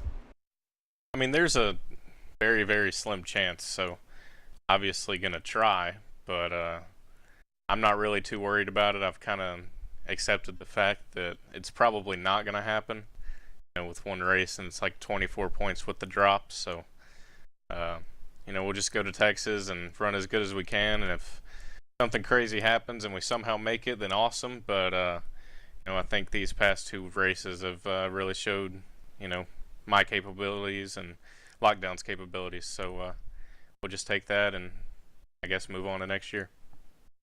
You've got a lot of great marketing partners with the Chaos Crew and a team that helps you get to the racetrack each week. Who makes it happen for you? Yeah, of course. Biggest one on there is Racing Virginia, and they always have supported me, at least throughout this season. Richmond Raceway, Sim Seats, looking for Larry, the Chaos Crew, just everyone that's a part of it, as well as Lockdown Racing, and the 2 guys that help me every week, Matt Bontempi and Jordan Churchill. They do a great job. Matt made some great adjustments there at the end and got me driving pretty good for the end of the run, and I feel like that was why I was catching Ray. But and also Jordan, he keeps me calm whenever situations go crazy. But as always, like I said, thanks to them and my teammates at Lockdown, and thanks to you guys for the broadcast. Another great run for Jimmy Mullis. Comes home in position number 4, and we're going to slide down the list here and see if we can't catch up with Chris Shearer, who finished in position number 5. And Chris, I said about halfway through this race, it was almost like you were on a yo-yo. You'd be up near the front of the field and fall back a little bit. then back up to the front. Started 12th, finished in 5th. You have to be happy with the finish. Oh yeah, for sure, especially considering the last several races haven't gone my way for sure. Yeah, the short run sprint was pretty decent, but I was taking it easy and probably a little bit less aggressive than most guys around me, and it cost me a couple of positions there on that restart, but thankfully we got a long run and I was able to get them back. Talked about the short run speed. We've seen a lot of these Pocono races go with short runs. Did you anticipate this one to go 80-plus laps to the end? No, I would have thought if anything we might have started the race 80 laps and then have a yellow middle to late of the race and start getting into short runs. I definitely kind of had short run in mind with the setup. Turned out, like I said, it was pretty decent on a short run, but it was definitely really good on a long run, so the race definitely played out in our favor. You've had an up-and-down season, 3rd top 5 of the year. It looks like at this point, mathematically, you have an opportunity to get up into that playoff picture, but realistically, it's going to be a long shot. What are you anticipating going into the Texas Motor Speedway? Can we get this car up here and vie for a win? I think with the drop, I'm eliminated mathematically, but even still, I think it'd be definitely a long shot anyway. I've been taking these races one at a time, just hoping to improve and start, getting top 5s on a regular basis. And I've had the speed to do it for about a month or so now. I just haven't had the luck to go with it. I kind of make life hard for myself with my miscues in pit road and screwing up qualifying every week. Today wasn't the best qualifying run, but it wasn't bad, and just kind of, didn't really make any headway at the beginning of the runs, but was able to get some long runs to start picking them off one at a time. You got a lot of great marketing partners on the car, including Sim Marketing Solutions. Who else is on this race car, and who helps you get to the racetrack every week? Peak Antifreeze, got to thank them for sponsoring the series. Sim Marketing Solutions, JD Graphics. I got to thank everybody at Phenom Race Team, especially Keegan, for the hours that he puts into I think it's hours that he puts into the setups. With the time he spends with VRS, I don't really know if he spends as much time on the setups as he wants to, but he still comes up with some pretty good stuff. Just basically, thank you guys for putting on, for broadcasting the race. And there we go, Chris Shearburn coming home with position number 5. Another great run for this number 36 team. And man, oh man, let's talk about this point battle going in to what will be the final race at the Texas Motor Speedway. You see the standings on your screen. Those top 3 look pretty safe. And even now, Ryan Luza, Nick Shelton, Michael Conti, Nick Ottinger, and Matt Busa, they have a little bit of a cushion on Chalner and Novak. But Evan, we're going to factor in a drop race here, too. The worst race for all those drivers that have completed all 12 races so far will be 13. When we complete that Texas Motor Speedway race, they'll be able to drop their worst finish and count their best 12 towards what will be the playoff contention. And we're going to see some drivers that are going to put on a show in the playoffs. We might even see a surprise or two. It wouldn't surprise me to see Novak get up on the wheel at a track like Texas and possibly bump somebody that might have a wreck or bad luck at that race. It's going to be exciting. Pocono was surprising, 80 laps plus to the end, green flag. I don't know what Texas is going to have in store, but it's going to be hard to top what we saw here tonight. And you could even have a situation like we saw with Logan Clampett tonight. You are having a good race. The car in front of you crashes. There's no do-over. There's one race to figure it out. Those are the 8 names that are in. Those are the drivers trying to claw out of the hole. They have had 12 races to get to where they sit now, and there is only going to be one more as we close out the regular season in 2 weeks' time. Before we get to that, though, round number 12 falls into our rear-view mirror. And we want to thank all of the people behind the scenes who make these broadcasts on Tuesday nights possible. For Isfed Ballo, his team for the camera angles, Simon Grossman, Kevin Papey on the broadcast CG, Andy Werder on the graphics, for Will Vincent, Hugo Louise, Drew Adamson, Cisco Scarabuzza, everybody else at RaceSpot and iRacing, and of course, for your broadcast team tonight. For myself, Evan Pasoko, and for Tim Terry, I want to thank you for tuning in and congratulate Keegan Leahy. He is now a 3-time winner on 2018. Only other driver to do so Ryan Luza. Both of those drivers look to take their talents into the championship, which starts in a couple of weeks' time, but we return and get back into the action in 2 weeks' time on Tuesday, August 21st from the Texas Motor Speedway. That race and every race of the 2018 NASCAR Peak Antifreeze iRacing Series can be found right here on RaceSpot TV and on the iRacing eSports Network. Until next time, good night from Pocono. We close it out in 2 weeks' time. We'll see you then.